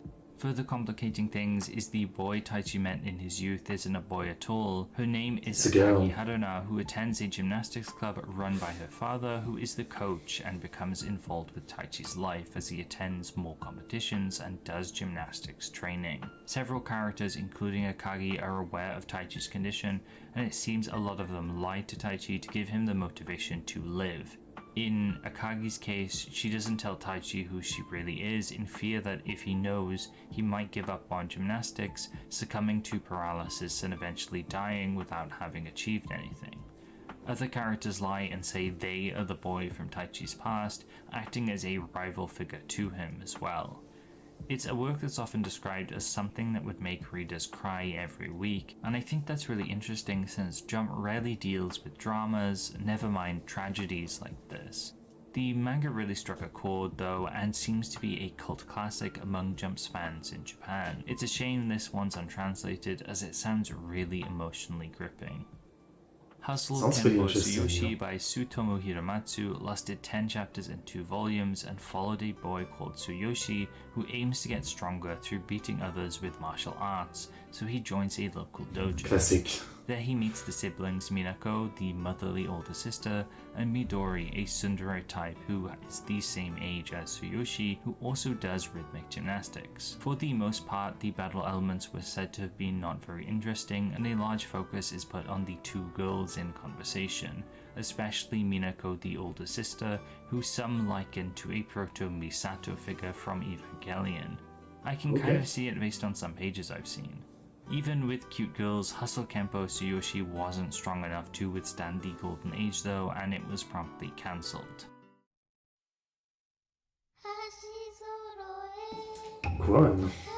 Kuon, sadly not an adaptation of the 2004 From Software survival horror game, was a 11... Never played it, but I saw a video, but it's a really interesting game from the Dark Souls and Elden Ring studio, right? It's basically like an horror game where you can take the vision of the enemies, and so you're supposed to like avoid them by taking their vision to know where they're looking. It's pretty interesting, yeah. Chapters and 2 volumes long manga by Hiroyuki Kawashima. Kuon follows Kuon Makoto, a boy who is childhood friends with his next door neighbor Kase Makoto, two Makotos, but when their single parents end up marrying each other, Kase Makoto becomes Kuon Makoto, giving both the exact same name, and a romantic comedy with an absurd setup begins. It doesn't stop there though, as with a vacant house next door because of the two Makoto's parents marrying, a new family moves in, also with the surname Kuon, which introduces Kuon Yuya to the story, a rival in love for Makoto.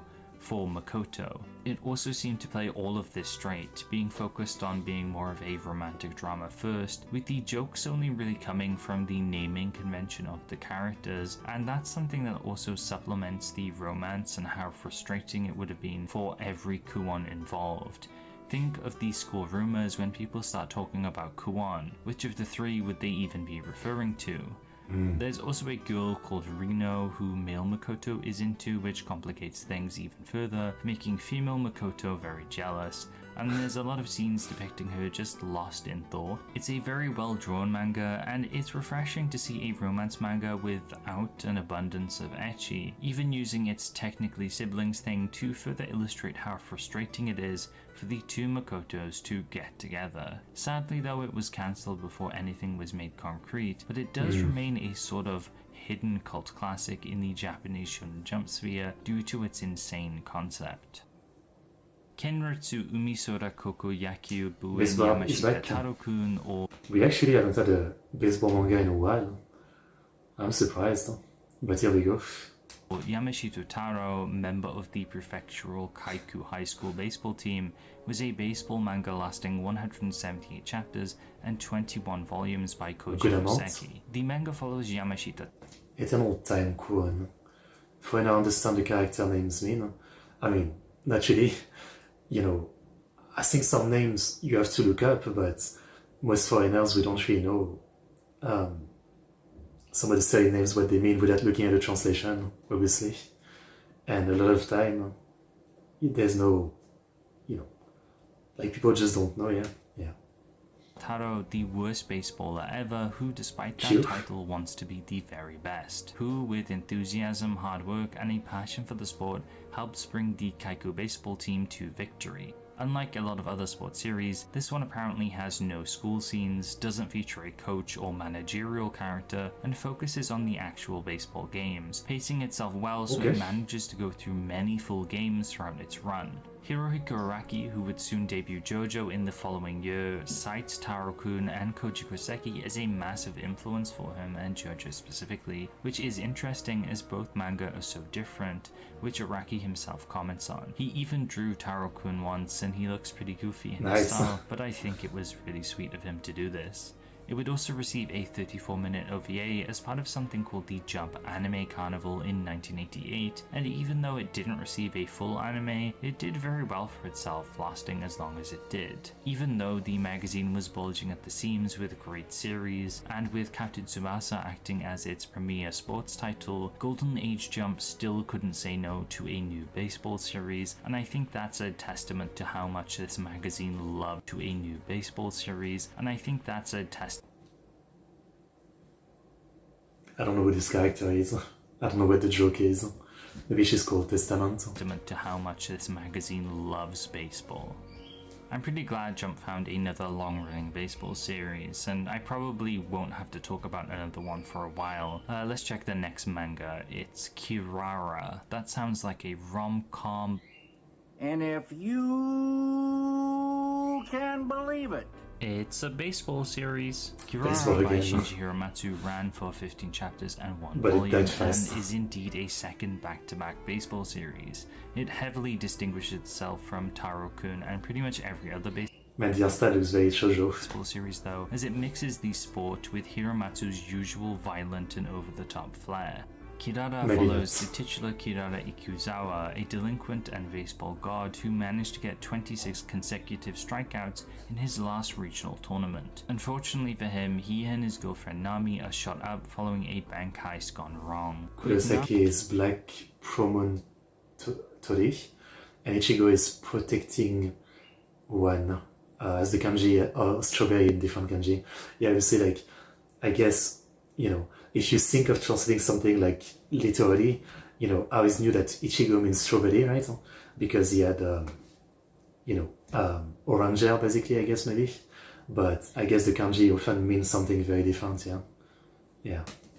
Paralyzed, Kirara vows to try harder and goes to a delinquent school with a baseball team, with the aim to take them to the Koshin and win. The first rival team Kirara goes up against is even worse though, with some comparisons with the team being made to R. Bishamon's Yakuza Baseballers, which is a series I covered in the 1983 video. Perhaps it's a reference as they're fairly close. The baseball seems to be played a bit fast and loose, with some players throwing things like poison needles while playing, and outside of the games the delinquents would seemingly fight. One page even shows a concealed katana inside a fake bat. Wow. It seems readers weren't too smitten with Hiramatsu's attempt at baseball though, and when compared to Taro-kun, it's pretty much the opposite. There's less focus on the game itself, the main character is a bit more complicated, and seems more like an anti-hero figure, and their art styles couldn't be any more different. I think it's fitting that this would be Shinji Hiramatsu's final work in Jump 2. He's a great artist, and from what I've seen, his manga are fun, but they don't feel very Jump-like to me, at least post Riki Typhoon. He'd also see a bit more success in more mature magazines after, which makes sense for the level of violence he liked to portray in his works. I do find it a bit of a shame though, as Kirara definitely sounds like an engaging manga, and I'd definitely be down to see more crazy baseball antics. Yeah. And following Kirara, we have Akaten Kiyoshi Nashimoto Kotetsu, a teacher manga that ran for 30 chapters and 4 volumes by Keiichi Kasugai. Kotetsu Nashimoto one day fills in as a substitute teacher for Koharu Biori Junior High School, but his methods are a bit peculiar, with him being called many names like the Emperor of Forecasters or the Ever Winner. This is due to his supernatural level gambling luck, which he uses to teach students in his own way, slightly akin to your Rookies or Greek teacher Onizuka, but with more of a focus on gambling. At school, he would help students with a variety of educational and personal problems, boosting the grade average of the class by setting up an elaborate net of codes involving human bodily functions like coughing and sneezing.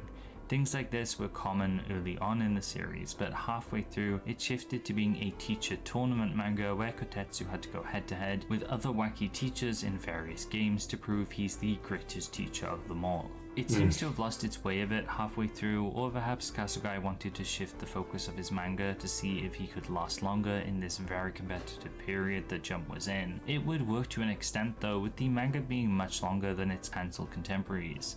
Something about this gambling teacher manga managed to captivate the hearts of readers for a little while, which is quite commendable when Jump was deep in its golden age, spouting the virtues of friendship, effort, and victory. Instead, we got a manga full of gambling. With another year coming to its close, let's have a look at Jump's roster at the beginning and end of 1986 to see how things have changed and to gauge how strong the magazine was at the time. To begin the year, we still have the magazine's biggest hits of the time, with Dragon Ball frontlining alongside Fist of the North Star and City Hunter. Captain Tsubasa is still going on strong as the resident sports series of the magazine. Kinnikuman Man is also 300 chapters deep and is one of the magazine's oldest battle series, along with Kochikame, the oldest series in the magazine and its primary gag series. Shape Up Ran, High School Kumegumi, and the newer Sude ni Tonshinkan also act as three other big gag series that were very successful at the time too. We're not done with hits though, as the magazine still has Ginga as well as Sakigake Otokujuku, two big battle series, and Kumegumi Orange Road, the main romance series of the magazine. We're then left with a few new manga from the end of last year. That's a good Love lineup. Fire, Road Runner, and Chokito and Vanda, all by veteran authors, but none would last long into the year. What would though was Saint Seiya, debuting in issue 1-2 of the year, starting off very strongly, with it eventually becoming one of the core manga of the magazine during its golden age. So with only 3 duds, again all by veteran authors, how does the magazine even improve?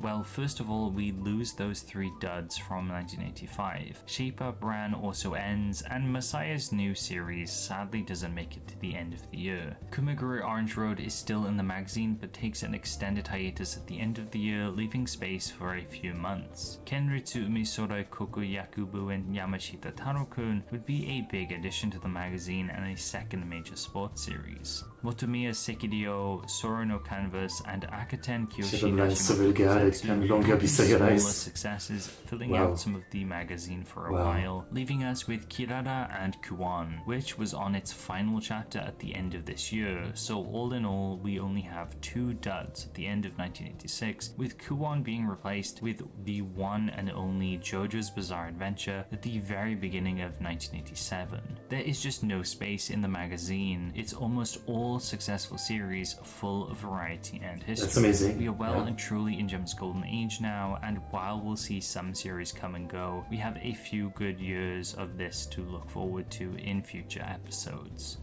And before the video ends, I have to talk about Dragon Ball. Okay, then we'll pause here.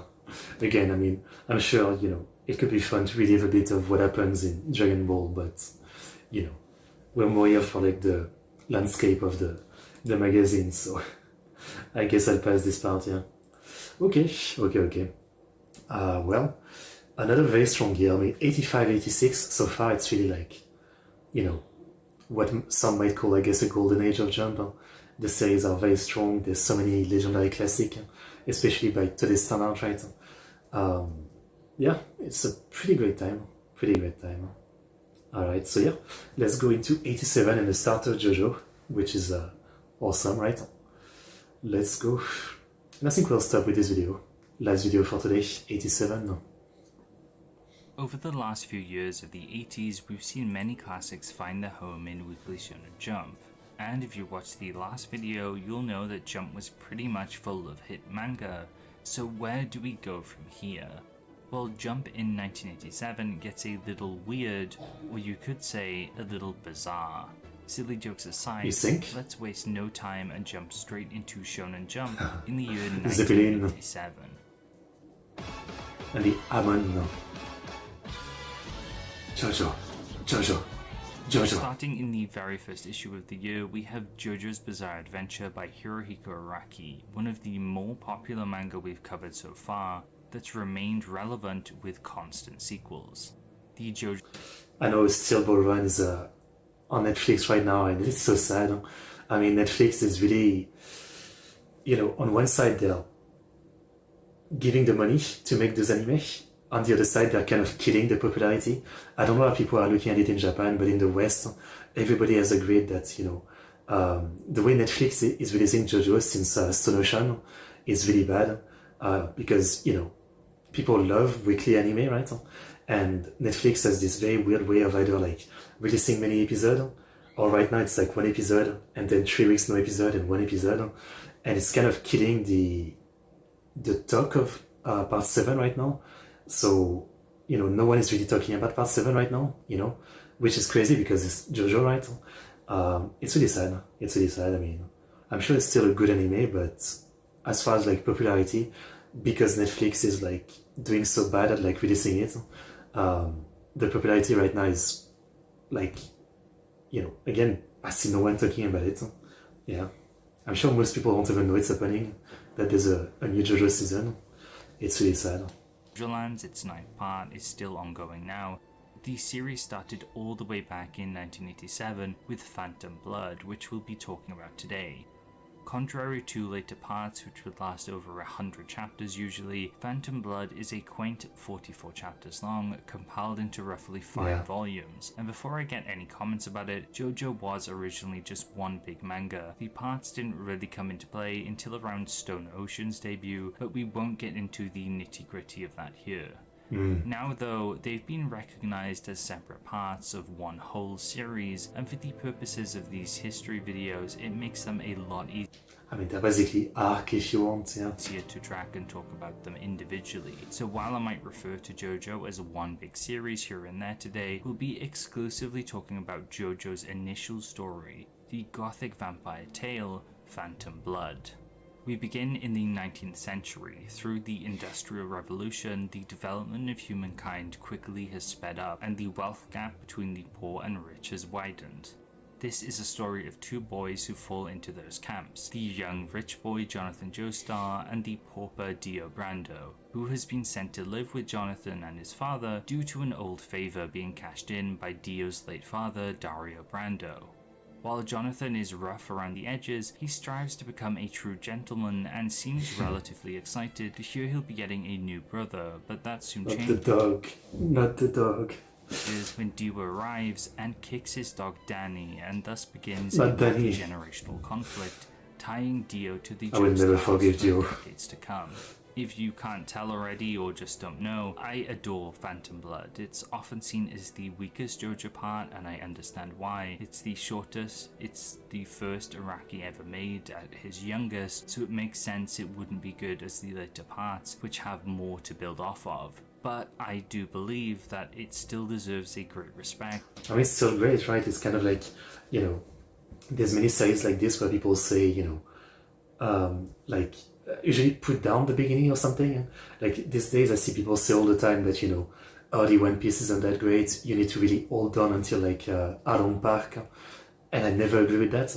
I mean, it's definitely simpler, but I love it, you know what I mean? I love early One Piece, I think it's freaking great. It's kind of the same with JoJo. I mean, the early stuff, it was much simpler. There was Amon, which was kind of weird, but, it's great. I mean, I don't know. Yeah. Even though I would also say part 1 is my least favorite. I still really like it. Yeah. Part 6 anime unleashed about 12 episodes at once. Yeah. I think France will award Araki a medal. Maybe. And often people will He deserves many medals. talk about it like it's just a footnote for JoJo, when it not only serves as a great starting point, setting up multiple ideas and themes for hundreds of chapters to come, but it's also a really strong short horror story in its own right. The rivalry and brotherhood of Dio and Jojo is fascinating to me. They parallel each other really well in both appearance and things like one being rich and one poor, one being a gentleman and the other a rogue, and ultimately one being good and the other evil. It's also pretty simple in that regard too, but I think that's a strength of Phantom Blood.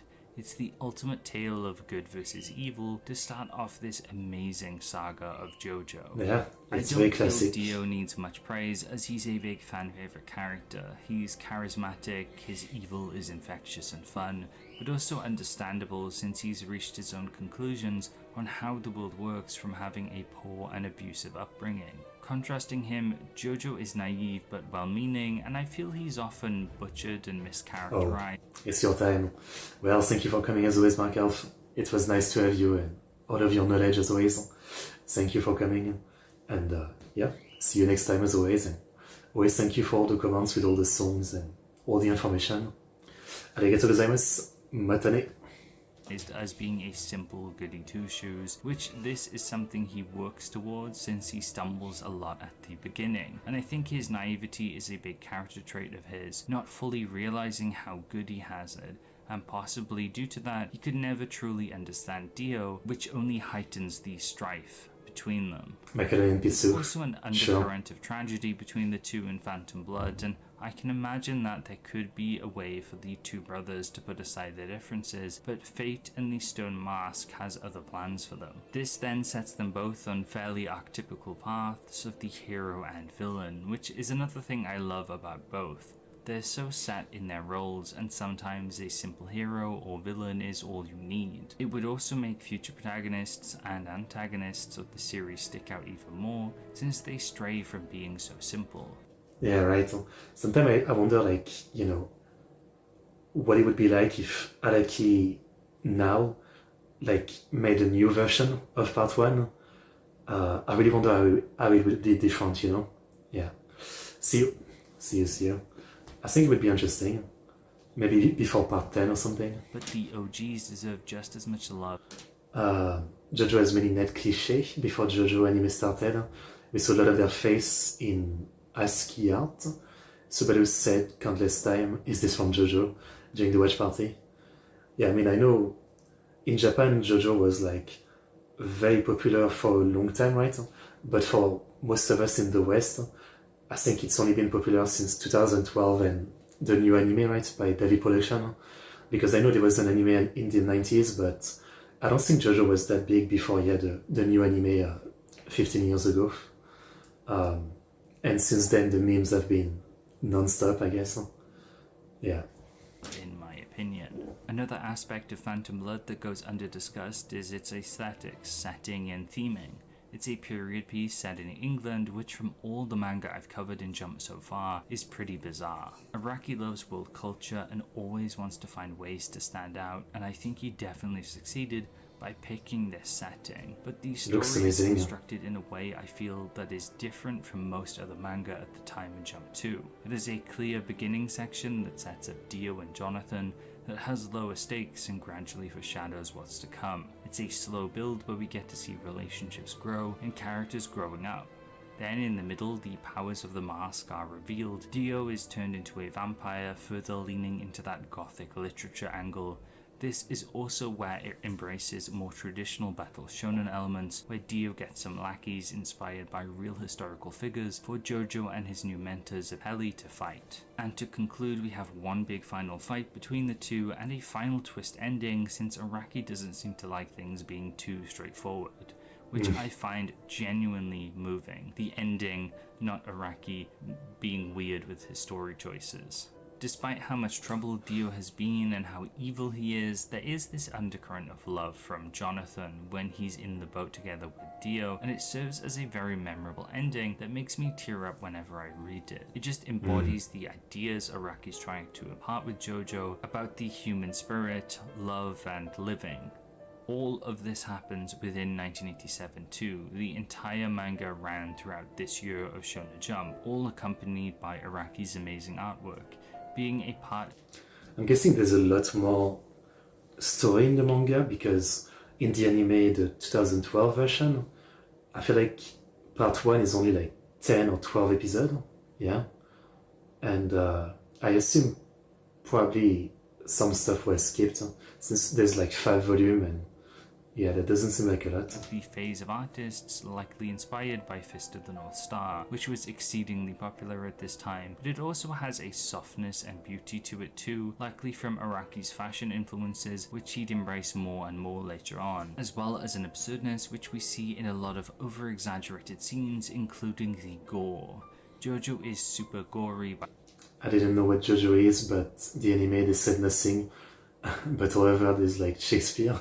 By the way, and Phantom Blood is no exception, with it helping to cement the series as a clear horror manga. But no matter how dark the series got, or how many undead and evil beings JoJo faced, light always prevailed in JoJo. We can see this through Hamon, the power of the sun, of life, which extends to ideas of family, which the series would later delve into. JoJo even saving his family at the end. And I think the goodness that is inherent to JoJo is what helped it stay in the magazine, despite it being so weird and off-kilter for the time. It embodied the ideas of friendship, effort, and victory, while maintaining Araki's signature weirdness and penchant for horror, and I think Phantom Blood and JoJo is a worthy heavy hitter of Jump's golden age for this reason. It innovated while also standing proud with Jump's core values. Now, before I finish up with the Phantom Blood section, I've got to discuss some of its adaptations. First off, its first animated venture was a feature film which I'm pretty sure to this day is still lost media, with it only being screened in some theaters in Japan.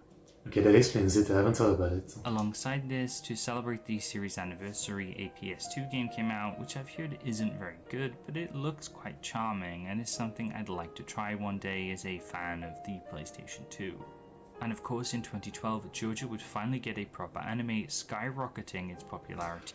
Okay, actually, I think I know why I didn't talk about the 90s anime, because it adapts part 3, I think, yeah, that's why. In the West, and likely being people's first exposure to the series. This is good. Yeah, I mean, for me, back then, when it aired, I think I don't know when it aired, or a year later I tried it, and I didn't really care for it, so I only watched like 2 or 3 episodes, right? And I wasn't really into it. And it's only like maybe another year or 2 later that I actually got into JoJo. Because the first time I tried it, I was like, meh. Gorgeously animated, and personally I adore the dub since it's fitting with all the English accents, and it's what got me hooked on JoJo originally. Help me shed this mortal skin! Mother's mask, but how? JoJo, your blood is the key! Oh my god! Father! Recently, in 2024, it also got a stage play musical adaptation, which seems to be very well received. And again, it's something I'd love to see if I can ever find the means to watch it. Phantom Blood may be the shortest and often most overlooked part of JoJo, but it has received its fair share of love over time, and I'm immensely grateful for that. In the issue following JoJo, we would see Star Explosion debut by Hideaki Hataji, lasting 19 chapters and 2 volumes. Yeah, that is something. This is a manga that touches on the entertainment industry, following a 16-year-old boy called Sugisaku Imagawa, who's training to be a movie star by being an extra in films. He's ecstatic when he gets the role of an extra in a film with his favorite actress, Emily Koda, and through a great stroke of luck, Emily falls out with her co-star for the movie. I don't think it's intelligent, really. You don't watch anything with subtitles. Yeah, I mean, I know a lot of people don't like it, actually, you know. That's why a lot of people watch only with dubs, right? I think a lot of people only watch with dubbing, yeah. Like, for example, recently my mom wanted to watch like an American show, right? But only like 3 seasons of like French dubbing. And so, you know, I got her like a subtitled version of the last season, but in the end she didn't continue because, yeah, like, you know, she is the type of person who doesn't read very fast, I guess. And so, you know, by the time she finished reading the subtitles, I guess too much has happened on the scene that she feels lost and she doesn't really enjoy it. So I think a lot of people don't really like that. For me, you know, I guess maybe it's easier because when I was younger, I used to read books, then manga. And then I got into anime, right? And, you know, like, I watched so many of them that I just got used to reading really fast. and then being able to see what's going on. Yeah. Also, these days, I understand a good amount of Japanese, right? So, like, sometimes I don't even read the subtitles for some line because I know what was being said, right? Yeah.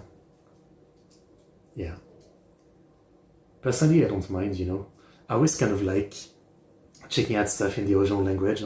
Kind of like when I play games, I mean, if a game is from a country, I like to play it in, the original language it was recorded. Like recently I replayed the Metro game and I played them in Ukrainian because, it fits. And usually the voice direction is much better for the original language, yeah. The stream has no moving, so it's okay, but I wouldn't understand you if you woke up the world like Joe, I mean. Yeah, fair enough. And appoints Sugisaku as her new co-lead. The manga juggles glimpses into the acting world. Sugisaku struggles with keeping up with Emily as an actor, and romance elements are present here too, with Emily previously being in a relationship with her old co-star Shintaro. This made for a layered and complicated romantic drama, which even included mentions of sex scenes which may not have been too appropriate for Jump and its reader base at the time. Furthermore, it seems halfway through it started to focus on other elements like special effects in movies and lost its main dramatic plot for a while before returning to it at the end when the manga got cancelled. 19 chapters isn't the worst of this period of Jump though, and perhaps they were looking for a replacement for Kumegure Orange Road while it was on hiatus, but sadly, it seems this was a bit too mature for the magazine. Panker Boy, lasting 11 chapters and 2 volumes by Jun Tomizawa, would be the author's final work in Jump, with his previous works Commander Zero and Gakuen Johobu HIP not doing very well. Similarly, this one wouldn't either. Probably, yeah, I'm sure, but I couldn't tell you any because I don't really, I haven't really read any bande dessinée. I mean, it's not true. I might have read like 10 bande dessinée max, so I really don't know much about bande dessinée. Again, bande dessinée or even American comics, I don't know much. I haven't really been into it myself. I've always just been into manga, basically. I've read a little bit of Korean manhwa and Chinese manhwa, but just a little bit. Yeah, otherwise 99% manga, basically. It was a boxing manga following the main character Gao Juta, a student who studies hard in order to get a job at a good company, but his father forces him to undergo special training to become a wrestler like him, which Juta dislikes. Upon beating the head of the boxing club though, he discovers he has a natural aptitude for fighting, and gradually becomes a pro wrestling manga as Junta gets acquainted with Jet Pro Wrestling. But by the time he gets a proper match, the manga reaches its end, which is a massive all being serialized in the same time. 170 yen only, yeah, that's cheap. It's a shame, as Jun Tomizawa's art is great as always. Juta looks really cool, as does his childhood friend Fuko, who's a tomgirl fighting type character. That kind of sounds familiar. Tomizawa also knows how to illustrate action and ecchi elements well too, and the general premise and first chapter seemed solid, but it likely took a bit too much time meandering around to grip readers. Lasting 11 chapters and 1 volume, Machin Ryu Varian by Hoshihiro Kuroiwa would debut next in Jump, and this is a manga I've discussed already briefly in my Mecha of Shonen Jump video. Ryuki, the protagonist, inherits a mech called the Majin Ryu Varian from his late father, a Gundam-like machine, cool, which even has a V-fin-like crest similar to most Gundam models. It differs though in that the Varian uses water as an energy source, and has a long tail which houses a sword for it to use in fights. Kuroiwa also noted that he was more inspired by Go Nagai's works like Mazinger rather than Gundam as well. When the villains of the story, a group called Halloween, led by the evil Dr. Genius, appear to take the Varian for their master plan of wiping the world clean so only superior humans remain, Ryuki teams up with an android called Alice to stop them. The villains have some pretty cool designs, although it seems only a few out of a planned group were ever fought, due to the manga's cancellation. It's a shame, as Kuroyo built up a whole faction, with there being 10 machine gods being based on 10 different planets. Some names for enemies include Hades Pluto, Tenno Uranus, and Sea King. I think it's because when I have like auto translation, even if you write in, English, it becomes a bit weird, right? I don't know why it does it, adding like exclamation points, but yeah. Don't ask me. Like Google Translate is weird. Why does it does this? I don't know. It's weird. Having a mecha manga make it big in the 80s would have been cool too, but as a genre it was always a bit hit and miss in manga form, although Shonen Sunday would begin serializing Pat Labor later in Love Pat Labor. 1988, so I wish Jump would have let Kuroba cook a bit more. Moeru Onisan, or The Burning Wild Man, would be another hit from 1988, lasting 188 chapters and 19 volumes by Tadashi Sato, with it apparently coming about after one of Akira Toriyama's color manuscripts couldn't be delivered in time. Thus it had 2 one-shots before finally becoming It would be a slapstick gangbanger following Kenichi, a boy who, due to his father's carelessness, was washed away by a river and sent deep into the mountains. There he would be rescued and would train under an old karate master, only to return to civilization and his family 13 years later with barely any knowledge of the outside world, which would be the setup for a lot of gags, like him being hit by a train early on. Frequently, a lot of these jokes would be quite brutal, and this would lead to some more combat-oriented chapters in the middle of the manga where aliens would invade Earth, though it seemed to switch its jokes and characters up often, being filled with all sorts of quirky designs. Moeru Onisan is also one of the perpetrators of a handful of Shonen Jump controversies, some we've covered already, like the Hirenshi Gakuen or Ultimate Path High School cases. This time though, a chapter heavily featured a janitorial character, with the manga making fun of the profession, which led to some backlash. Jump would issue an apology, recall the issues, and this chapter wouldn't be included in volume releases due to it discriminating against janitors. Despite this, the manga would still persist and have a fairly long run. It's always weird, like, what joke is okay about something and not about something else, right? Yeah. Going on to have 23 more chapters in Jump after trying to reboot itself as The Burning Wild Man 2. It would also get a 24-episode anime in 1988, as well as 2 35-minute OVAs in 1989. In the same year, a game was also released for the NES, with it being rebranded under the name Circus Caper for Western audiences. Alongside JoJo in 1987, we would see another one of Jump's strangest manga debut, Godsider, lasting 78 chapters and 8 volumes by Kojimaki. Last we saw, Metal K didn't do very well in the magazine, but undeterred, Kojimaki continued to push his horror manga idea by incorporating more mythological and religious elements, as well as having a bigger focus on battles. The result is one of the most unhinged Jump manga I have ever read. Godsider sees the forces of Satan. The Devil-Siders try to free him from his age-old slumber at the center of the earth so he can control the universe. But where there is evil, there must be good, which is where the Godsiders come in. Warriors blessed with the powers of the heavens, with abilities strong enough to combat the Devil-Siders in an attempt to save the world. One such Godsider is Riki Kikoku, the son of Satan himself, who fights for the side of good. The manga follows a formula of gradually introducing new god and devil-siders, new bizarre demons for the main cast to fight, with an ever-growing arsenal of special moves which have great silly names, with my personal favourite being the Jesus Flash. Jesus Flash. Being defeated and turning into heroes is a prominent occurrence, although oddly enough the vast majority of these characters are female, and while there is a lot of bare breast and chest, they're generally pretty cool characters, and I found it a bit less sexist than I initially expected. Godsider was pretty good at keeping me on my toes by throwing curveballs like this, and also by killing and resurrecting its main cast almost constantly. You might have noticed as well that the art is really cool.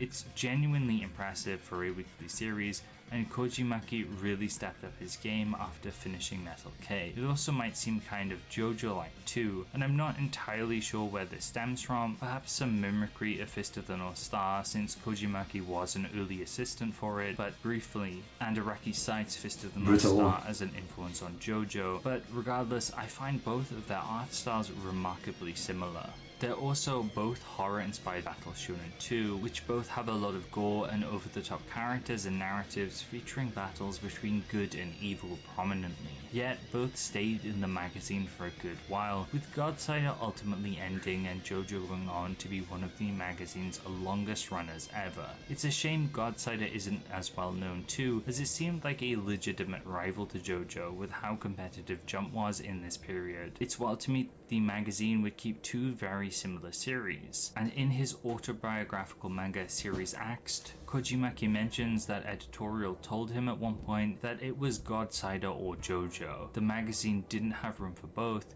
leading to a sort of rivalry, albeit perhaps a one-sided one on Kojimaki's part.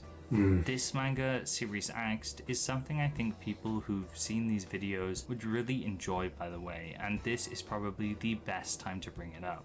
It's a 1-volume long autobiography from Kojimaki of his time working on shonen manga, especially the period of time he spent working in Jump.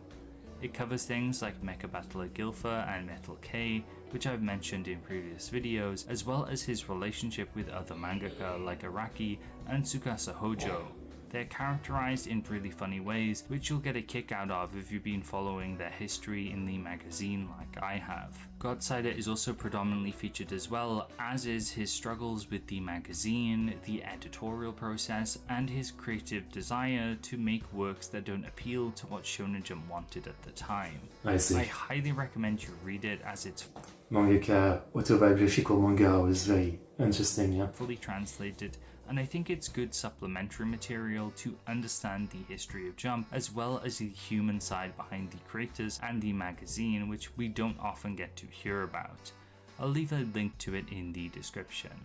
Back to Godsider, and while it would eventually be beaten up by JoJo, the journey it took as a manga was wild. I could put any number of random pages from it on screen, and chances are you'll maybe want to read it due to how insane it seems. It revels in weirdness and edge, like having Satan worshipping Nazis, a literal baby villain, the child of 2 main characters appearing, and also using the Jesus Flash I mentioned earlier. Just the Jesus Flash itself should probably convince you to read this manga. It's so goofy. As well as this, there's so much trippy imagery, fun panel layouts and compositions, great hammy designs, and overall it's a wild ride, and I think more people should read this. Kojimaki is one of the... I am very interested in this one, He's yeah. not very well known or talked about in the West at all, but everything I've read from him has been a delight. And what's weird is most of his works have official English translations, including Godsider. At least for me in the UK, you can buy ebook versions of every volume from Amazon for a pretty fair price. What's more, Godsider also has a sequel series by Kojimaki that started in 2004, which is also partially translated and available, with at least 9 of its 16 volumes up on Amazon as well. A second spin-off or sequel series also exists called Godsider Saga Shinma Sankokushi, which lasted 5 volumes and ran from 2011 Really cool until cover also. 2013. I really think it goes to show how much Kojimaki loved this series, even continuing it outside of Jump, but I can at least vouch for its original run. I think it's something that more people should at least try if it sounds appealing to you. Add it to my mental list, I guess. Kubetsu Kotsu Kidotai Super Patrol would last 16 chapters in 2 volumes by Ryuji Sugihara, returning once again to try his hand at a vehicle-based series, but this time focusing on police. Due to advancements in automobile speeds, traffic violations and crimes have increased, leading to the formation of the Super Patrol. The manga follows a buddy cop duo of Takeru Mizuki and his best friend Masaru Date, driving a motorcycle and squad car respectively. It was episodic and saw them solve problems or deal with criminals in each chapter, with no real overarching plot. But it did have a focus on motorcycles and cars, which was seen throughout, with it going into a lot of technical detail, much like Sugiharu's past works, like in Yoroshiku Mechadoc or Roadrunner. While it had some charming art, it ultimately failed to catch readers' interest, being a bit too complicated for younger readers, leading to its cancellation. After a brief break, Masakazu Katsura would return to Jump with a present from Lemon, lasting 19 chapters and 2 volumes. While his last 2 works would be Sentai-style Transformation Hero series, this time Katsura would create a story following Raymond Sawaguchi, nicknamed Lemon, a high schooler with a perfect voice who wants to become a famous singer and idol. His father was once an enka singer yet to break out, and right before he would sing the song he wrote together with producer Gen Osaki, he suffered a heart attack and died. A substantial portion of the manga sees Lemon try to work with Gen becoming his producer but treating him harshly in the hopes to push Lemon to become a real star and doing what his dad couldn't. As well as this, Lemon's childhood friend Maimi Hirokawa also serves to be a love interest as well as rival idol, being the focus of a lot of ecchi elements which Katsura loves to put in his work. While it would get cancelled, it seems that it managed to conclude fairly well in the 2 volumes it had, and as always, the art is fantastic from Katsura. It's a bit of a shame because a story about a boy idol sounds like a ton of fun to me. Kinnikuman had lasted close to 400 chapters, being in Jump close to a decade, with it beginning in 1979 and lasting until early in 1987. But author duo Yude Tamago would still be raring to go after finishing one of Jump's flagship series. This brings us to Yure Kozo ga Yate Kita, lasting 42 chapters and 5 volumes, originally being a one-shot that even got a cover earlier in the year. It follows Momotaro and Kintaro, 2 yokai who together can merge, forming the Justice Yokai Ashura Doji. While they're in this form, they fight against evil monsters, with the series likely taking influence from manga like Gegege no I won't like, I'm not the biggest fan of the art other style. monster battling manga that came out before. At the beginning, a mountain erupts, unleashing 108 yokai into Japan by breaking the statue of Ashura Doji. The 2 main characters, twin halves of the statue, are ordered to hunt them down, which they do so at the beginning by joining a school. At the start, the manga seemed to distance itself a lot from Kinnikuman in setting and also in art, with some of the monsters being genuinely a bit creepy. Something Jump and Yude Tamago got a few complaints for, apparently from concerned parents. In a way, this first half could mirror modern-day shonen exorcism manga in a sense. What are you even complaining about? I mean, this is the same magazine that has like extreme ecchi and freaking like, you know, JoJo and stuff like that with ultra violence, and this is what you complain about? Yokai around Monster design. other places, which are targeting children. As it progressed though, it became more and more battle-centric, with the monsters resembling actual folkloric ones less and less. Wrestling rings gradually seemed to pop up, and it looked like it ended up being about invading Western monsters fighting the Japanese Justice Yokai. Kinnikuman had been a series that had lasted in Jump for a really long time now. Jump had changed dramatically since its beginning, and this formula being tried again would likely not work, even with Yude Tamago's pedigree. It was up against things like Fist of the North Star, Saint Seiya and Dragon Ball, far more ambitious works that really pushed what battle shonen were at the time, and grittier works like JoJo and God started popping up might have shown that there was a bigger pivot to manga like that instead of cartoony wrestling. This isn't something set in stone, but likely a reason why Yure Kozo ga Yata Kita couldn't cut it is because it couldn't adapt to all the big changes Jump was undergoing at the time.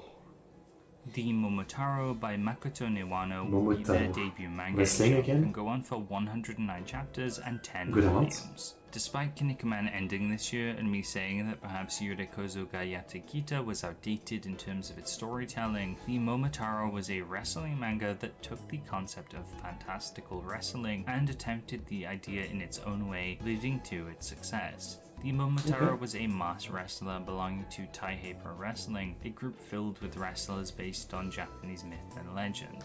The series mixed wrestling elements with fast-paced gags, and its simple panel layout and art definitely lead me to believe it was more comedy-focused than serious, although there are plenty of fights throughout the series, with the art and impact to pick up a bit. The series would receive a brief sequel from 2003 to 2004 in Business Jump entitled The Momotaro Business Part Jump, 2, that's and the a same. one-shot celebrating the 50th anniversary of Shonen Jump in 2017 was also rated. Other than that, it's a small success for Jump in the midst of its golden age.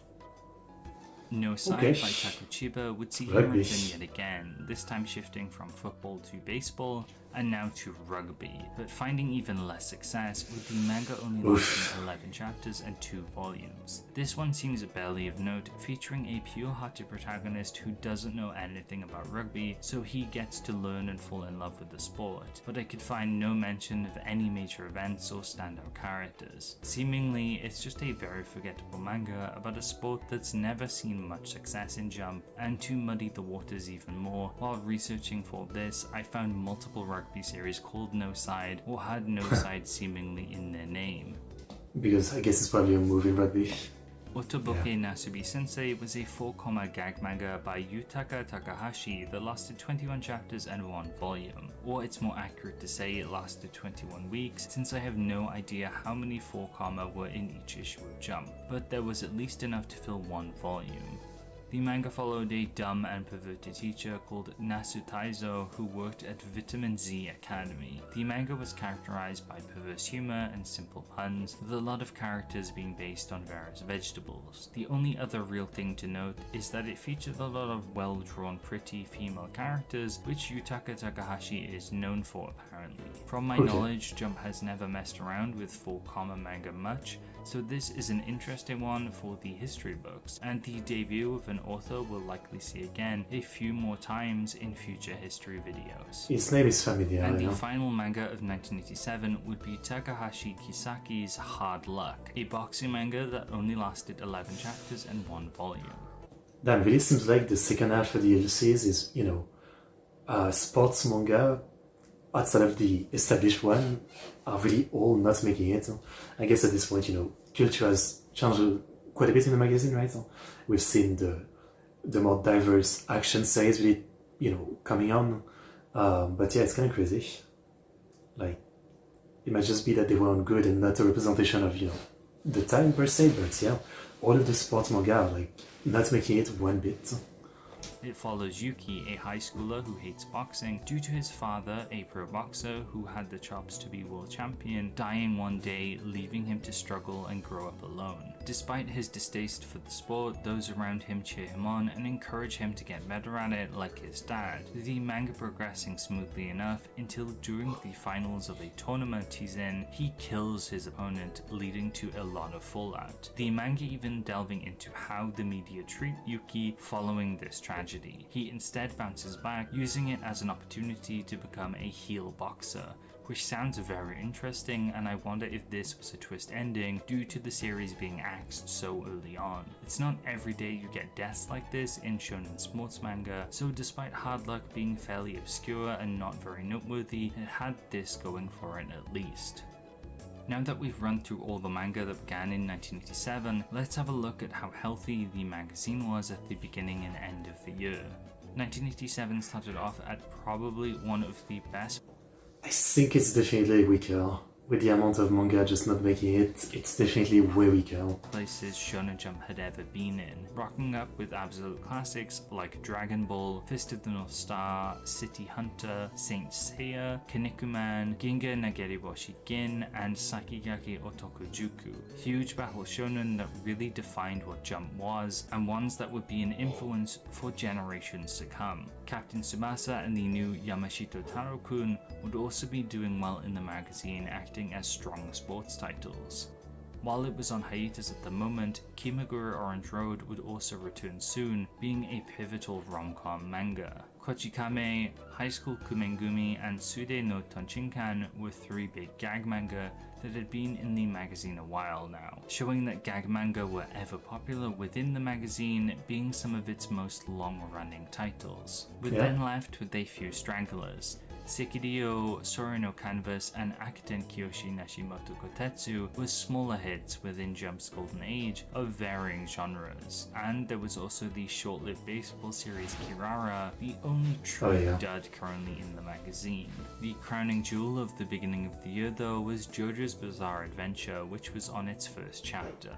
Up until now, Jump had been building and building in terms of quality, and while the magazine sales would continue to skyrocket, this year would also mark a number of major series ending.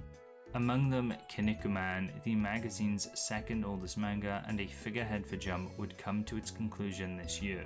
High School Kimengumi, a gag manga that if you include its prequel third year Kimengumi would be well over 300 chapters, would also see its end this year as well. Ginga, an iconic battle manga that would have been going strong throughout most of the 80s, would end year 2, as well as Kimegure Orange Road, leaving Jump pretty open with 4 of its biggest manga gone. As well as these, the year saw Sora no Canvas, Sekiryo, Kirara, and Akiten Kiyoshi leave the magazine too, meaning it needed some new hits.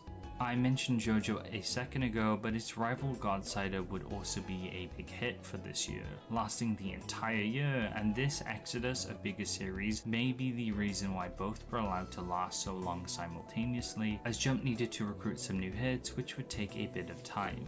Momotaro and Moaro Onisan would fill in as new comedy manga with High School Kimegumi gone. They wouldn't last quite as long as the usual long-running gag manga, but would act as decent successes for the year. Yude Tamago's new venture, Yurekozu ga Yate Kita, wouldn't be nearly as successful as Kinnikuman, but lasting over 40 chapters was a feat in and of itself for the time, so it's a worthy manga to fill up the magazine for sure. We then have a few duds in the magazine, with No Side ending at the very beginning of next year, with 2 more forgotten sports manga joining the lineup soon after in Cosmo Striker and Haruka Kanata. It hadn't been the best year for Jump in terms of old series ending and new beginning, but the additions like JoJo, which would last decades, would be a big boon ultimately for the magazine, and the remaining manga was still going strong. That would include Dragon Ball, which had started to undergo some changes of its own throughout the year. The beginning of 19... So I guess it's gonna go into Dragon Ball as always, yeah. Fair enough, I guess we'll pass this part as I said. But yeah, okay. I think it's maybe not as bad as I thought, but it's a little less strong than 86, that's for sure. That's for sure. Nonetheless, a good year, for the most part, yeah. Yeah. Do the stream making the best lineup picking up from all manga? What does that mean? I don't know if I really understand what you'd like. But yeah, again, as always, I really enjoyed doing this. We've learned a lot, and there's definitely a few manga that I did not hear about before, that I think now I'd like to give a try to. And again, as always, the point with this is, I've got a much better overview of Jump over the years, even if I don't really plan to read 9 out of 10 of these mangas, right? There's still enough here that I'm interested in. Yeah, the 80s is really insanely strong, no doubt. I like Dragon Ball and Kimetsu and Psyche. You can choose everything 15 manga. Or you mean doing a top, basically? Like a top 15 of my favorite? I see what you mean. Phew, that would be something. I mean, actually, maybe with manga it wouldn't be that hard. With anime, I think, but I've read so much less manga than I've seen anime, so I think for manga, yeah, I could do it. I could do a stream like that one day. Yeah. Definitely. I mean, I definitely know some of the one I would have in, but you have to include every type like a real Jump magazine. Interesting. I mean, yeah. The problem is, for example, I don't know if I've read much sports manga that were even in Jump, for example. I've read many mangas that are probably not even in Jump, yes, so it would be hard to do, yeah. I don't know. Yeah, could be interesting though, could be interesting. I'll think about it, maybe one day I'll do that, Doraemon movie watch party. I didn't really plan it, but maybe I could do it. If people wanted, I could do Stand By Me Doraemon. Yeah. Maybe. Maybe. We'll see. We'll see. But yeah, that was fun. Really learned a lot. You're welcome. Thank you. We'll do this again, probably next week. And yeah, as always, if you guys have any channel about Japan that you want me to watch and learn about, let me know. Any topic is okay. Anyway, thank you so for coming. Thank you everybody for watching. I hope you enjoyed the stream. Like, subscribe, comment. Ciao toroku. Yoroshiku onegaishimasu. I'll see you guys next time. See you.